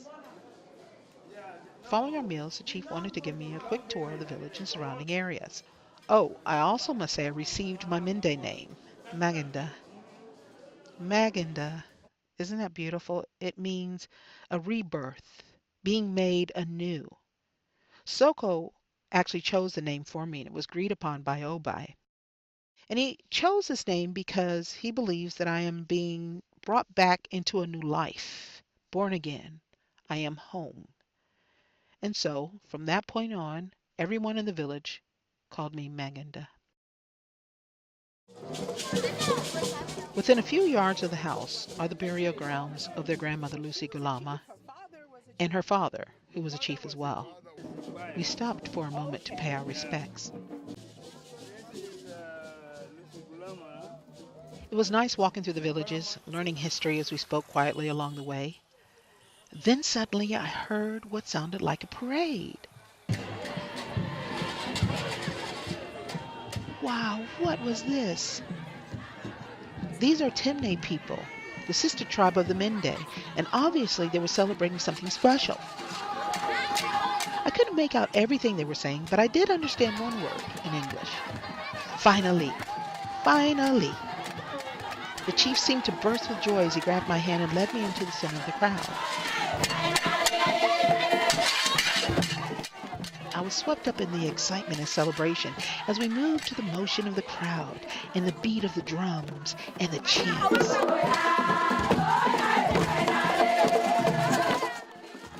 I didn't know what we were so happy about, but before I knew it, I was happy too, and singing and dancing right along with everyone else. I felt so happy inside. Whatever they were celebrating, I was in.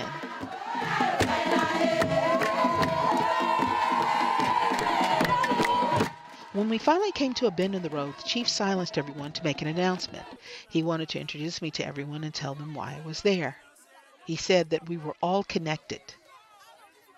They all seemed pleased, and then I had a chance to speak.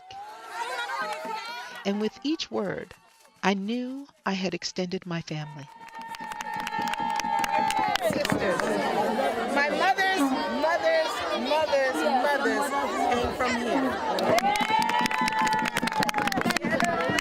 So thank you. After thousands of years, on my mother's side, it is good to be home.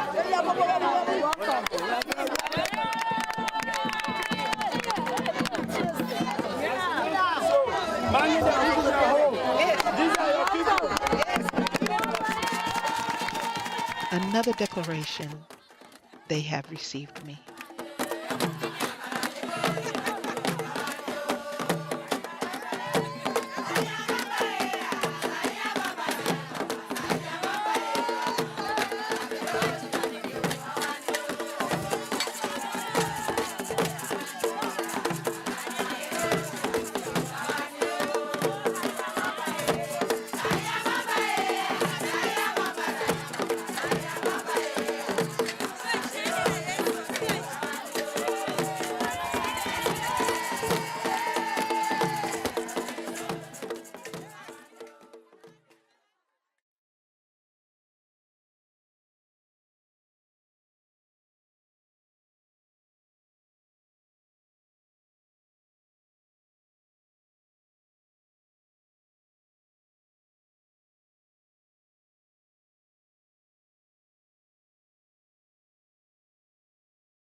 The day was coming to a close and we had so much more to see, so we continued down a path of celebration and we continued our tour.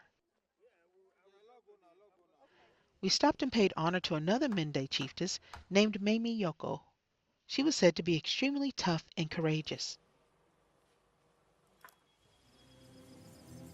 We also shared a special moment at the resting site of Soko and Obai's mother. I didn't know that I would actually see the resting spot of this honorable and respected leader, who is still loved and revered today. I could tell that they all still miss her. Mom, Happy New Year. I'm Soko and I opened the house which we built for the family in Lonsa. We had the priest come bless the house, and it was a great sermon, and we were happy, and I'm sure you and Dad were watching us looking down at us and seeing the ceremony go. Mom, you represented, in Sierra Leone, you represented unity amongst people. We need that more than ever right now in Sierra Leone. And we hope that your spirit is with us and your spirit continues to guide our people, all the people of Sierra Leone. Mommy, we love you. May your soul may your soul rest in perfect peace. You showed love and support no matter who it was. And May and I worked very hard to bring her here, and the chief and Obai and Soko have been very, very supportive. I wish you perfect peace. God bless. When I read your biography, when I read even the beautiful words that they've written for you at your resting place, it reminds me so much of my own life, so much of my mother's life. When she passed, we started a scholarship fund just for women who want to go to school.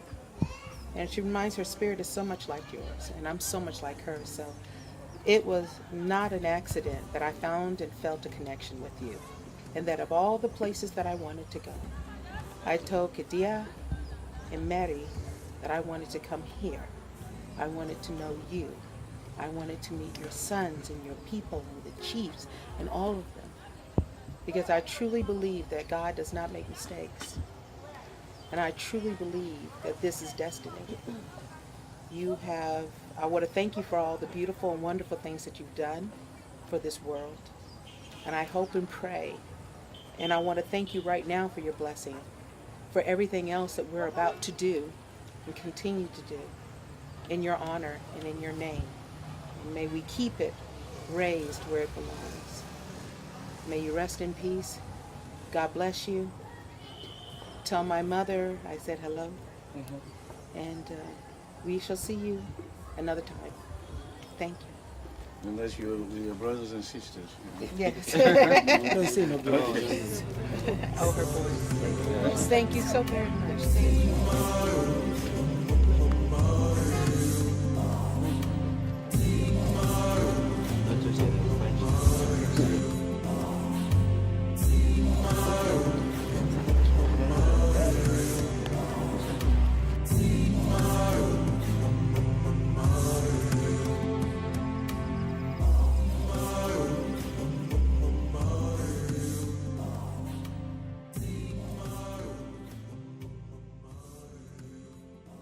I wonder what my mother would have felt if she had ever had the chance to meet Madame Gulama face to face, leader to leader, mother to mother.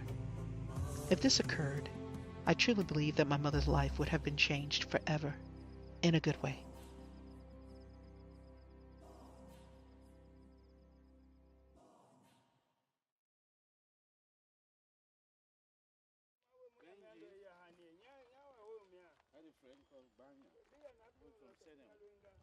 And our confederacy covered a huge section of Mandela, extending all the I had a friend called Banya, who was from Senegal.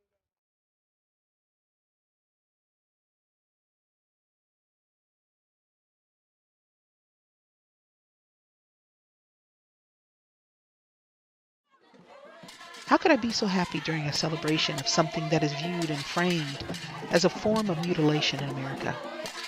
Oh my gosh, did I do wrong by dancing with them? Should I feel upset or angry?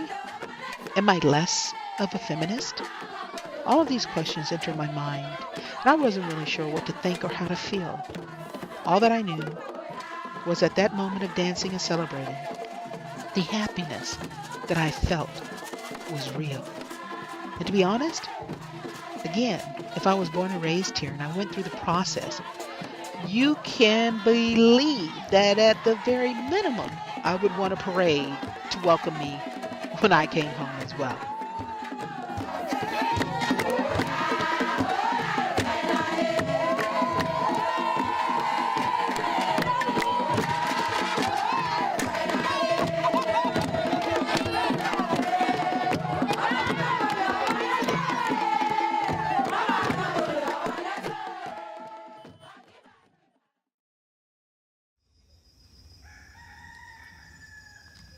The next morning, I awakened to the sound of the morning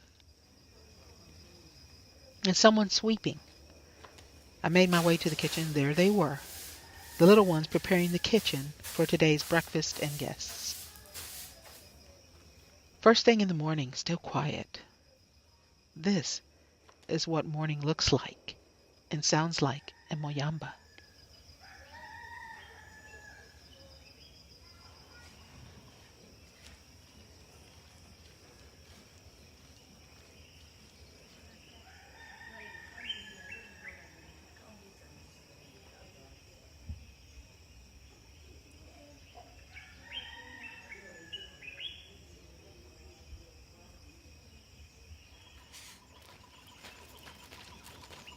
Good morning. How are you? I'm fine. How are you? I'm fine. Good morning. Good.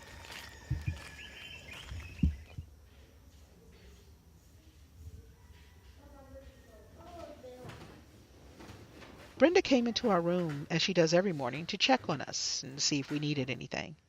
She seemed to be in a good place to chat a bit, so I began to roll my camera. I asked her what she remembered most about the war. When they come at 5 o'clock, 4 o'clock in the morning, and they come for attack. So when they can attack, now we get for run. We run away for go western. I have my son with me.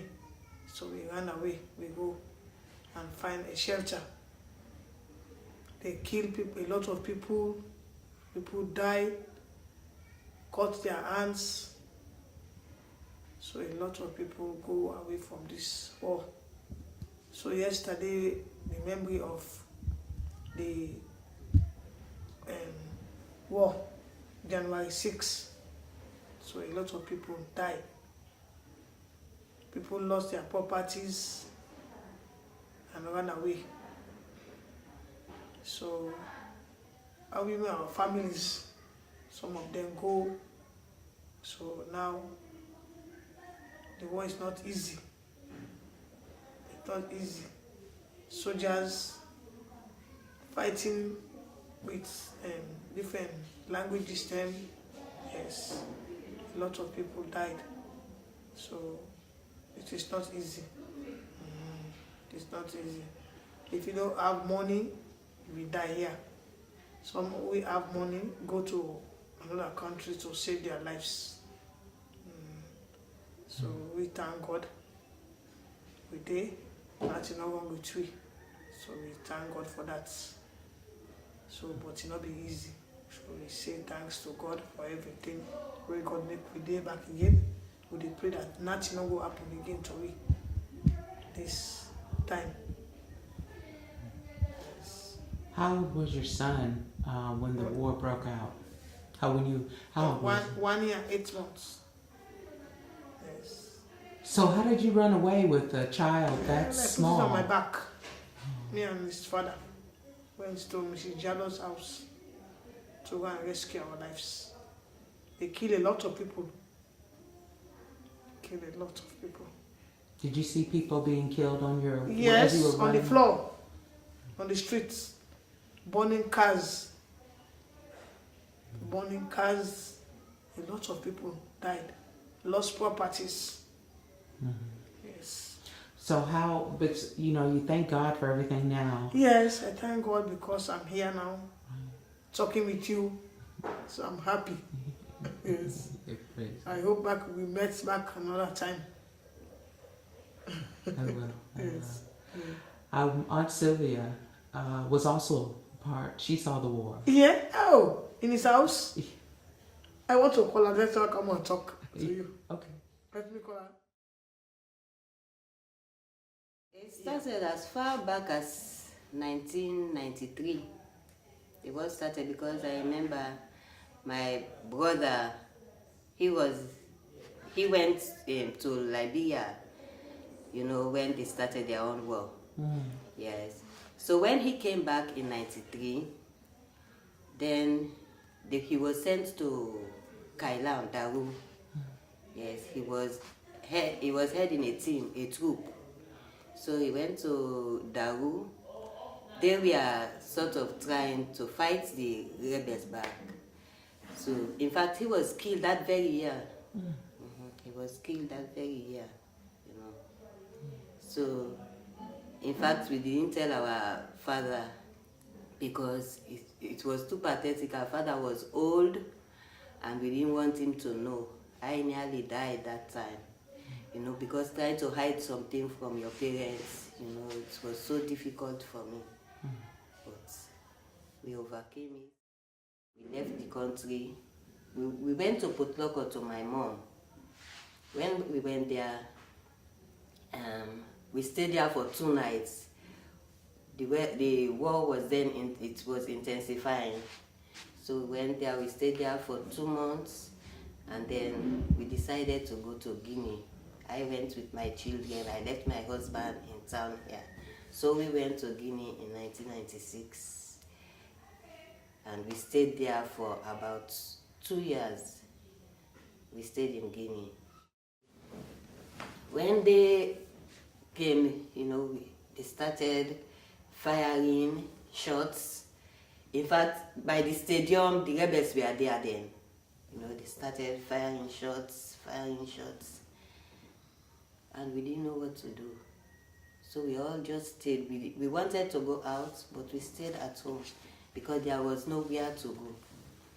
So we stayed there, and the soldiers were encouraging us. They told us we should stay quiet, we should stay still, we should not be afraid. They were, as long as they are with us, everything will be okay. So we stayed there. We went to the right down to the garage. So we are staying at the garage when we started hearing heavy bombing. Oh my God. It's terrible. It's not easy for talk. It's not easy.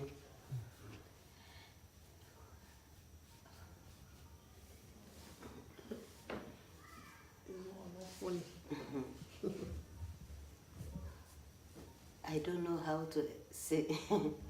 It's difficult to say. They killed a lot of people there. They killed. In fact, our own house was damaged, completely damaged. When they fired the rocket launcher, it hit the railing of the veranda and bombed. It went direct into the wall. The whole house. In fact, if it hadn't been the house was strong, the whole place would have collapsed. Because the soldiers were on top of the building. We had this, it floated, not pan. So the soldiers were on top. The soldiers were all around, and we were in there with that heavy firing, bombarding the whole place. The rebels were fighting from that end. We were at this end, the ECOMOG were there at this end, trying to stop them. It was terrible. It was really terrible. It was really terrible. But by God's grace, we are really thankful. It is by the grace of God we had to stay there because by then my mom was there with me. She had hypertension. Everybody was at the house with me, you know. But we survived. By the grace of God, we really survived.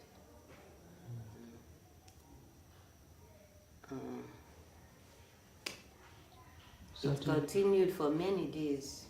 Continued for many days. Up to February, we are in that situation. Bombarding, fighting. Yeah, it was terrible. But I thank God I'm alive. I'm not sure if I should have asked her to talk about the war. You can tell she's in such pain. It's not easy to think of that thing. Not easy. If you're getting cassettes, watch out. It's like the war is over, but there are still effects. Yeah. Right? Do you ever really get over something like that? I mean, I can't. Anytime I talk of this thing, I feel traumatized. My body trembles. I don't know how I feel.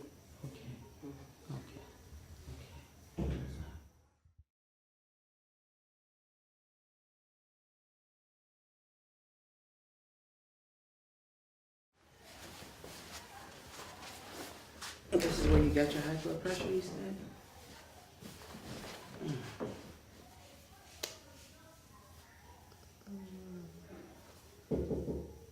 Come in.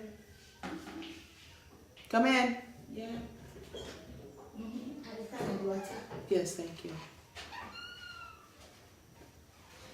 So worry can do that, and stress.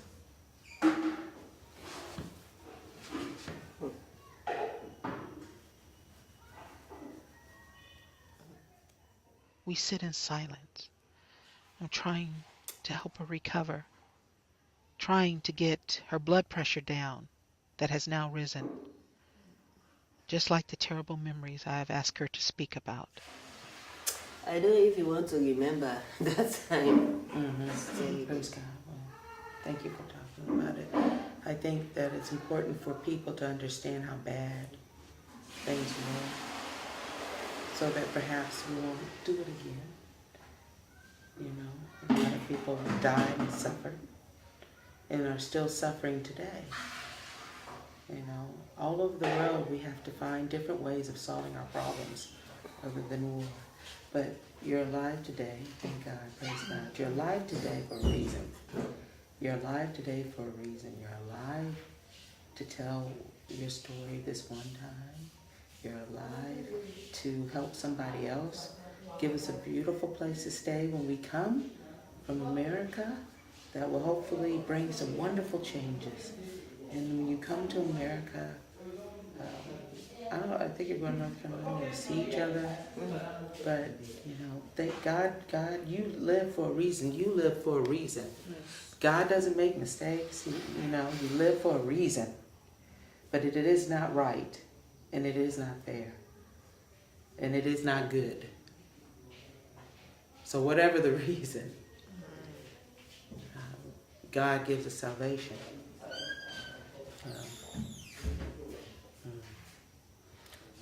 So praise God today. Peace. Peace for today. And we only live in today. Yes. Yes. Because sometimes human beings don't do the right thing. Right? That's why we need, God to help us get through some of these things. Praise God. Yeah. It was as if the whole of Freetown was on fire. Oh, it was terrible. Praise God. I'm sure it was like hell. Yeah. Yeah? Like what hell would be like. Well, let me take this. I'm not sure if my words helped. I knew the healing would take years.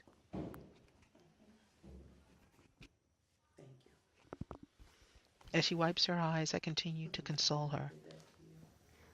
And I just wish I had put my arms around Brenda.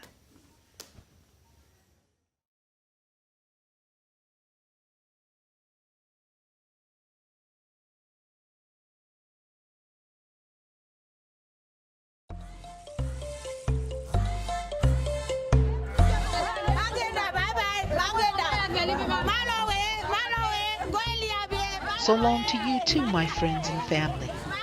My life has been altered, but I know I will be back one day soon.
There are three more important places we wanted to visit heading out of the district: the resting place of Soko and Obai's sister, the Hartford School for Girls, and the home of Mary's uncle who was recovering from a stroke. The system of education in Sierra Leone consists of three basic levels: the primary, junior secondary, and senior secondary. All 6 years of primary education are free of cost. Students begin junior secondary school around the age of 12 and remain at that level until they are about 15. Finally, they enroll in senior secondary schools from the ages of 15 to 18. Harvard School for Girls is the oldest girls' school in the country. This secondary school is the same school Madam Ella Gulama attended as well as Kadia. Kadia graduated and went to the school back in 1970. Nice to meet you. Yes.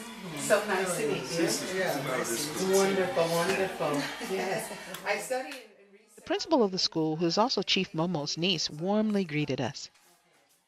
The school first began as the Mary Home for Girls in another area called Rotefunk and was sponsored by the Women's Missionary Association of the United Brethren Church Mission in America. An uprising left the buildings badly damaged, and all of the missionaries were killed, and the 17 students who were there vanished. Then in 1900, Madam Yoko Gulama gave 11 acres of the land to the mission and relocated the school here in Moyamba. The school opened in August of that year with 8 students and renamed Harford, in honor of the longest-serving president of the Women's Missionaries Association, Mrs. Lillian Ressler Harford. Good morning. Good morning. The school is Christian-centered and now serves over 700 students. This is great news, but it hasn't been easy. Across the land, the devastating civil war that lasted 11 years wiped out over 1,000 primary schools and forced 67% of all school-aged children out of school entirely by the year 2001. The educational system is still recovering, including Harford. Of course, there is also the economic dilemma. Education is just not affordable when you reach a certain level. There are also some real challenges in other parts of Africa in general, like they must face the issue that when it comes to educating children, we have to have educated and skilled teachers. This is not always the case or easy to do.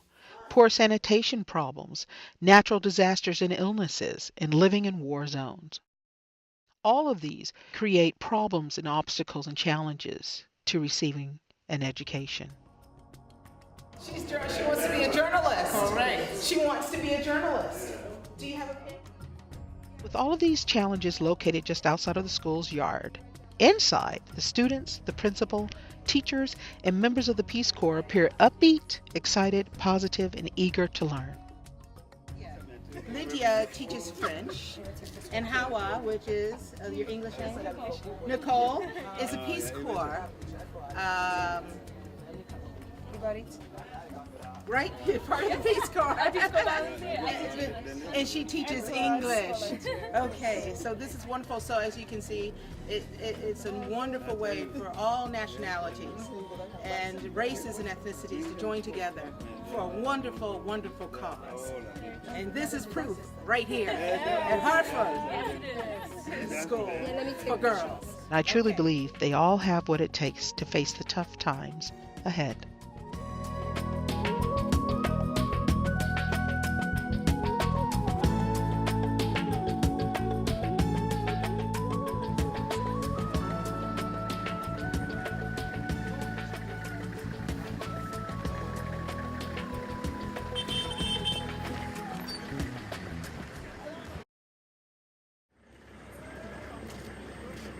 Before I had a chance to process my visit to Harford, we came upon the resting place of Soko and Obai's only sister, Gilo. Kadia remembered the sad times after hearing the news of her passing and was here for the funeral. This is the resting place of the Honorable Ella Koblo Gulama's only daughter. Here she is, resting at home. And it says, God be with you till we meet again. It must have been difficult to have an only daughter pass away so young in 1981, born in 1955. Again, a testament to the strength, but does a mother ever really get over the death of a child? But at least she's home. At least she is home, here, near her mother, which is a beautiful thing.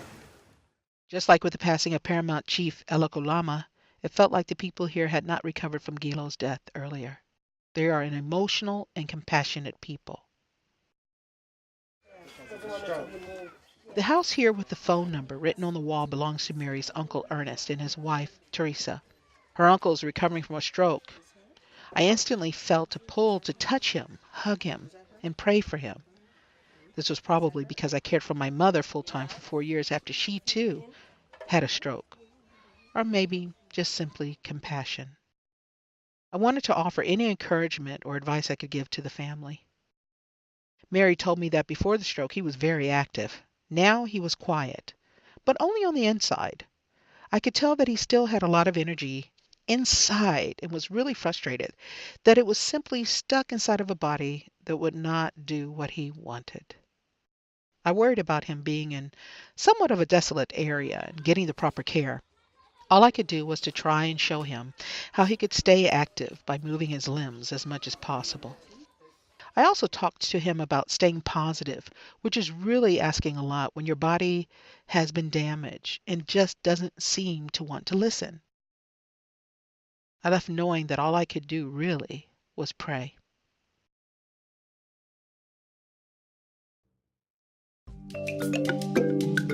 So I've met everyone.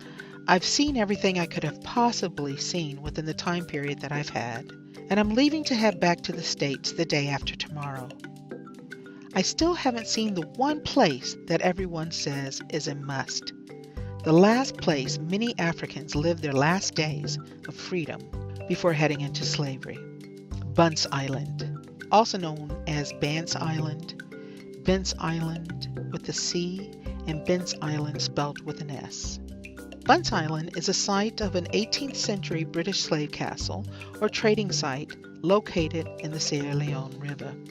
Thousands of slaves were shipped from there to the North American low country of the British colonies in South Carolina and Georgia, Gullah country, and other parts of America.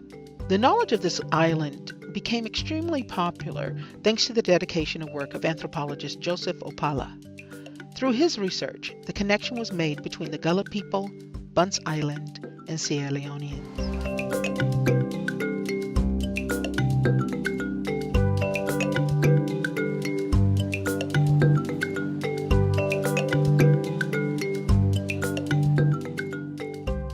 I couldn't wait to take a short ferry ride to the historic island. Wait, did I say short? Okay, I spoke too soon. We are going to Bunce Island. I'm going to try to take you to Bunce Island one way or the other. We're going to hop on the ferry, and then there will be a cab waiting for us on the at Green that will take us to Pepel, and then we're going to get on a boat from Pepel that will take us to Bunce Island. And then I'm going to give you a tour of the island, and then we'll see what happens after that. I'm not going to say anything more about that because I don't want to spoil it for you. So you heard it there. I'm actually getting my own private tour of Bunce Island. I didn't have enough money, I didn't have enough time, but just like Sierra Leoneans, they have a gracious heart and they find a way to work it out for you. So this is just a real blessing and a real miracle that I'm even going on the last day that I'm here. So this is going to be an experience. I guess it is an experience that I was not meant to miss. So let's get on board. Located about 20 miles upriver from Sierra Leone's capital city of Freetown on the coast, Bunce Island lies in what was called the Freetown Harbor. That's where the Roquel River and Port Loco Creek meet. I haven't had a chance to eat breakfast, and that's what happens sometimes, but what you can do is grab a Sierra Leone breakfast, one of them, which is everything that I gave up before I came. Bread and cheese. So this is my breakfast, but it'll hold me until lunch, which I'm going to have, guess what? On an island that's uninhabited, I'm going to have bread and cheese and some oranges. So vitamin C, carbs and starches. But going through the jungle, I should get a good workout.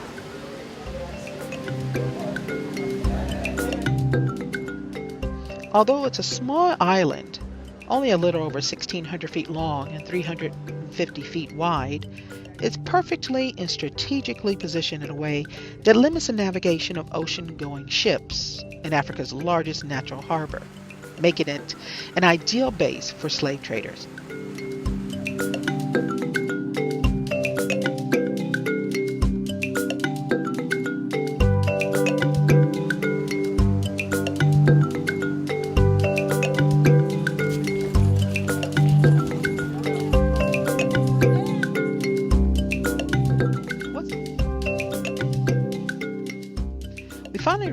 third leg of the trip.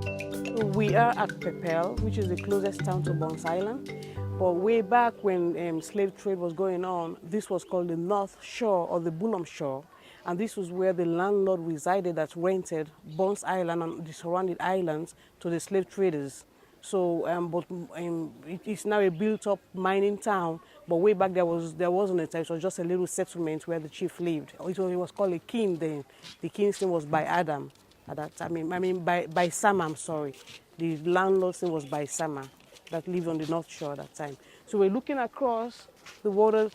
We're looking at Bones Island, which is just like 5 minutes away, and we're gonna be hopping on a boat that will take us to Bones Island, where I will give Janice our own private tour of the island. Our boat arrived, and I was beginning the voyage of the last voyage for so many Africans. I began to take note of everything: how I stepped into the boat, what the temperature felt like, how the breeze felt against my skin. Did the air smell like freedom or doom?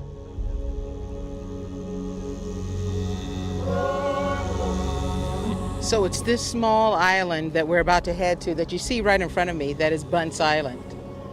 This is where the Africans came before they were deported into slavery all across the world. I'm on the same waters that they traveled on to get to the island, and it feels really weird. I can tell you that already I'm feeling some type of emotion and a sense of sadness, I guess. A sense of sadness, like I'm on the voyage myself going over to the island. But they didn't know what they were getting into. They didn't know that they wouldn't return. Because I know the history, it's upsetting. I feel sad. I feel sad that they went over there and didn't know what was going to happen. And this was the last time they would see their mothers and their fathers, their sisters, their brothers, their children, their grandparents, brothers and sisters. I mean, just to imagine, in the middle of nowhere, this island just appears. Shark-infested island where you can't escape. You can escape to death. And for some, I'm sure, that was an option that they thought about very closely, very deeply.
Okay,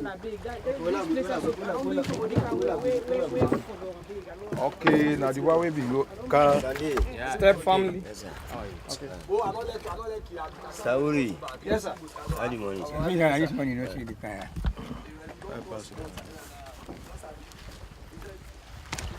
I can't do it. You first stand on yourself. You first go down.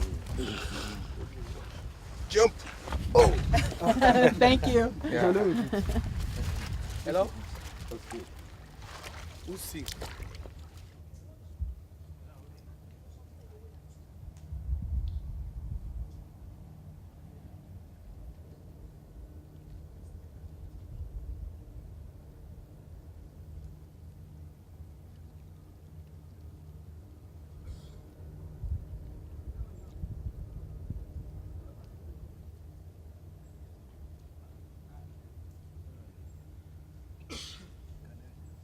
You know.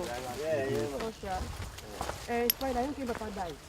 I mean, welcome to Bones Island.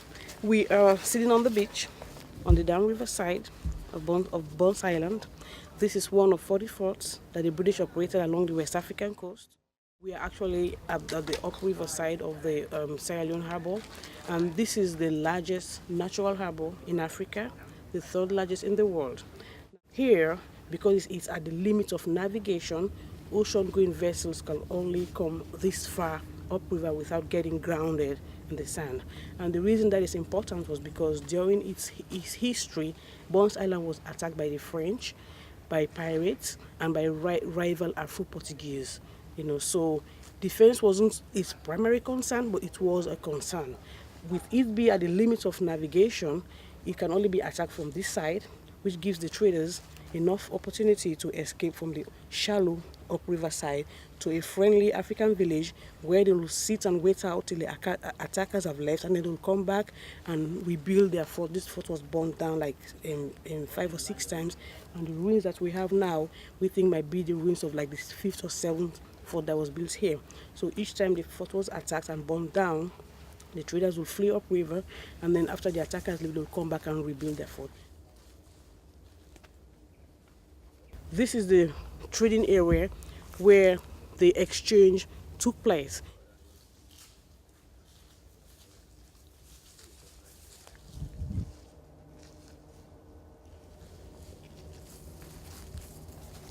This is the well that they would drink fresh water from that came from Trestle Island.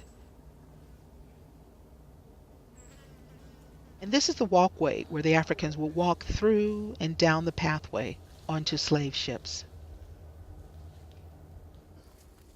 This is their walk, their pathway to the river of no return. What they may have seen as they walked away from freedom.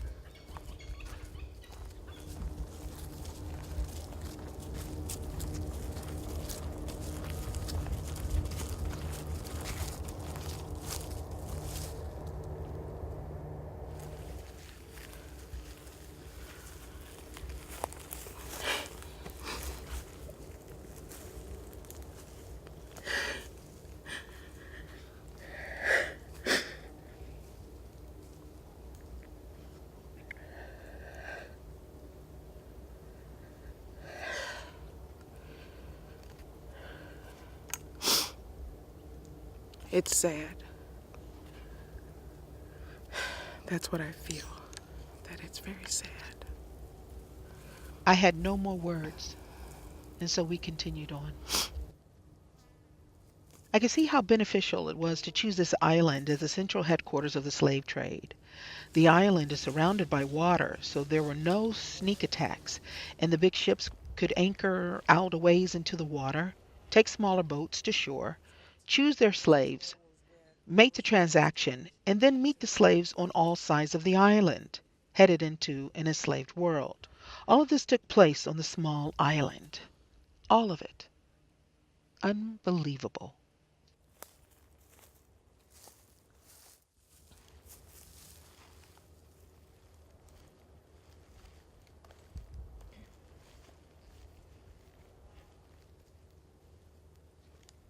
Anna Maria Horwood of Falconbridge was the first English woman to give a narrative account of experiences in West Africa. She would later write about her experiences in letters, which was published in a book titled Narrative of Two Voyages.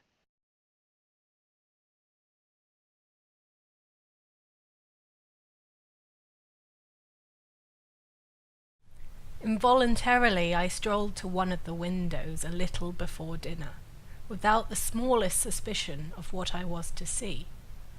Judge then what my astonishment and feelings were at the sight of between 200 and 300 wretched victims, chained and parcelled out in circles, just satisfying the cravings of nature from a trough of rice placed in the centre of each circle.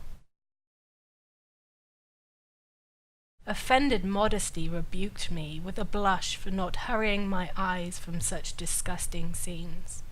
But whether fascinated by female curiosity, or whatever else, I could not withdraw myself for several minutes. While I remarked some whose hair was withering with age reluctantly tasting their food, and others thoughtless from youth, greedily devouring all before them, be assured I avoided the prospects from this side of the house ever after. I looked through the area where she may have witnessed this inhumane act and tried to imagine seeing it for myself. Again, my imagination could only go but so far. Perhaps it was cognitive dissonance. Whatever this wall was, did not prepare me for what was next.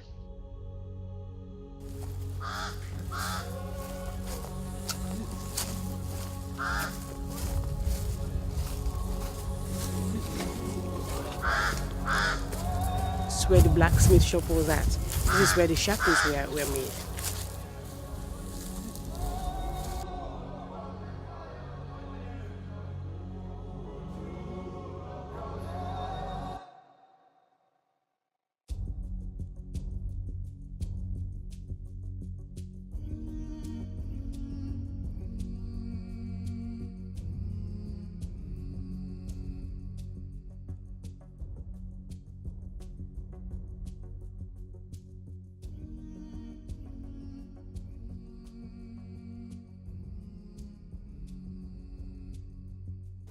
The women were kept on this side,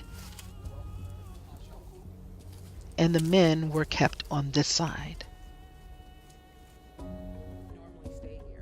Isatu said that this side is believed to be the side where they kept women because there were remains of what appeared to be a roof and a window of some sort of a makeshift building. The men's side, on the other hand, had no covering of any kind. I gazed out onto the waters, embracing possibly the same view, the last view they would have seen of their homeland.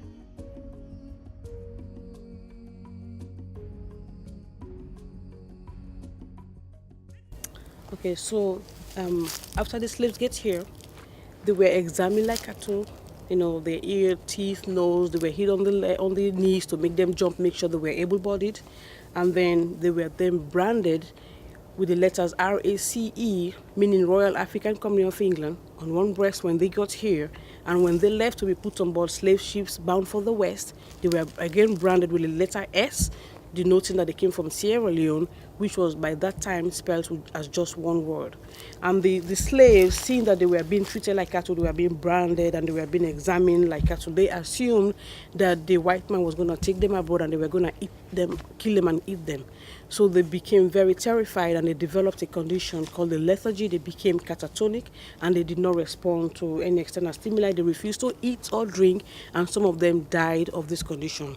It became so bad that in the later years, when the fort was run by private companies, the traders hired interpreters to explain to these slaves that they were not going to be eaten. Instead, they were going to be taken to work on plantations, and they stopped branding them. Instead, they applied color strings on them to denote where they came from. That was a means that they developed, of trying to keep their slaves calm until they could sell them to other slave traders or take them to the west to work in plantations. So Professor Gates, when he was here, asked the question, why didn't the 600 free Africans overpower the Europeans and free the slaves? And I don't know. I wish I can tell you why, but I honestly don't know. Could it be that because they were so brainwashed into thinking that the Europeans were superior, that they could not be overpowered? Could it be that because the Europeans had big cannons and the Africans only had machetes and small guns? I don't know. I don't have the answers to that. But the truth is, there were free Africans here working, and they outnumbered the Europeans at any point in time. But no, they never did rise up against the slave traders to free the state, and I don't know why. Perhaps we will never know the full answer to this question. Perhaps in the scheme of things, it may not be that important. What we do know is that there were collaborators. This gravesite, marked by a flat tombstone, was imported from Europe and contains the remains of one of the collaborators, an African named Adam. Adam was from the Temne tribe and was the African foreman. This means that he helped the Europeans with the trading of Africans as slaves. Some of his descendants still live in a village close by, and they have a section of the chiefdom that was given to his descendants. The head of this section is called Bidam, meaning chief. Security is needed around the clock now because people were stealing pieces here and there for souvenirs and for spiritual reasons, even stealing parts of Adam's resting place. The other resting places are graves of other slaves.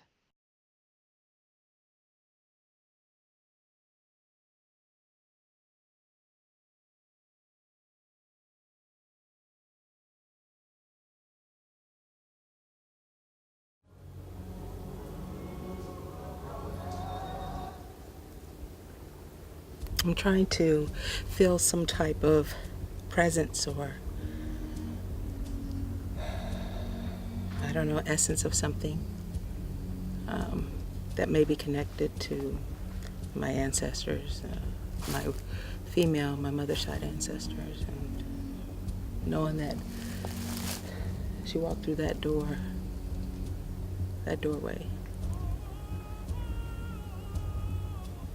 which brought about me. I just like to think that if she was here, or her presence was here, that she would be thrilled to know that I'm coming back as a free woman, like my mother was free. And I would say, I'm sorry for what you went through, but I thank you for your sacrifice that you made for me. Thank you.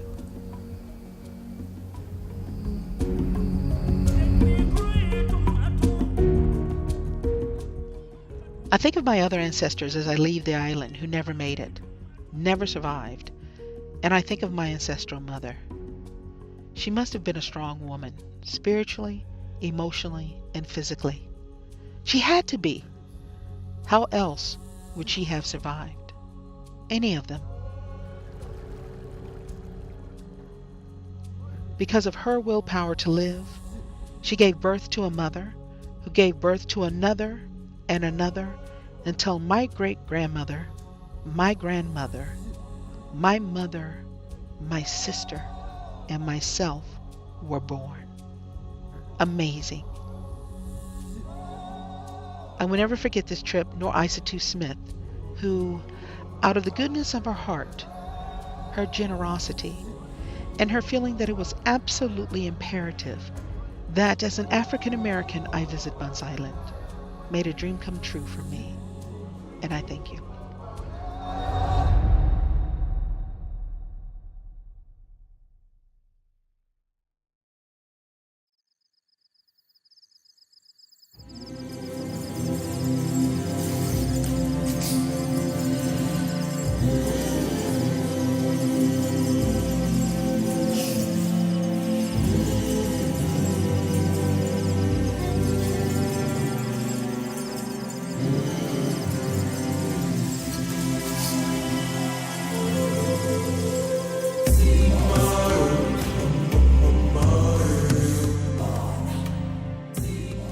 As I leave this beautiful country, my thoughts turn to the war that has left Sierra Leone damaged in so many ways. The damage that fell on their economy, the inner and outer structure of the world, as well as the physical damage that still exists, even though I didn't see much of it while I was there. The emotional and spiritual damage found in the tears and silent pain that filled the bodies of the kindest of people was constantly being drowned out by the music and dances to forget and move on, doing anything they could to hang on to whatever hope was left. And there was an obvious spirit of hope.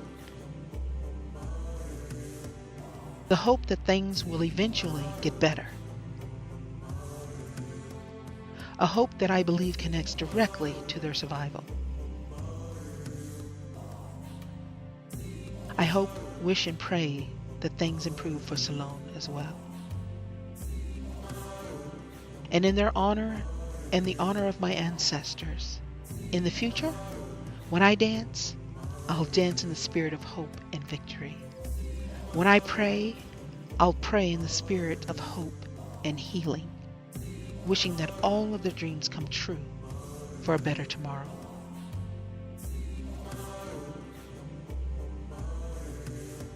I also leave with the new understanding that some Africans are unaware of the pain many of their descendants, like myself, felt and feel in America. But now, through me, they have seen our sense of loss or unknowing of separation, up close and personal. And now we are connected once again so that we can begin to heal. At least that is my hope. I take with me every embrace, every smile, every kiss, every handshake, every moment that has welcomed me to my homeland.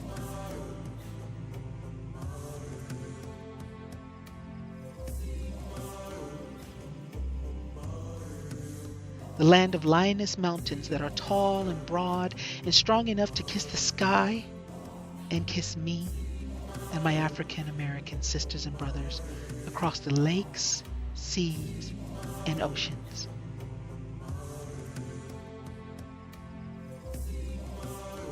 If you have ever asked yourself, as a people, if we lost everything crossing the Middle Passage, I'm happy to tell you that the answer is no.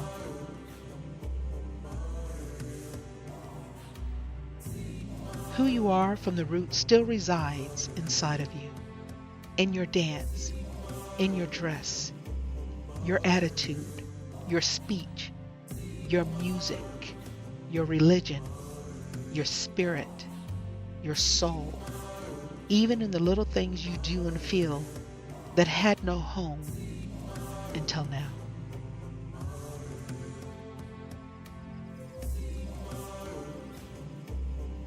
Embrace who you are, love who you are, and know that you are free.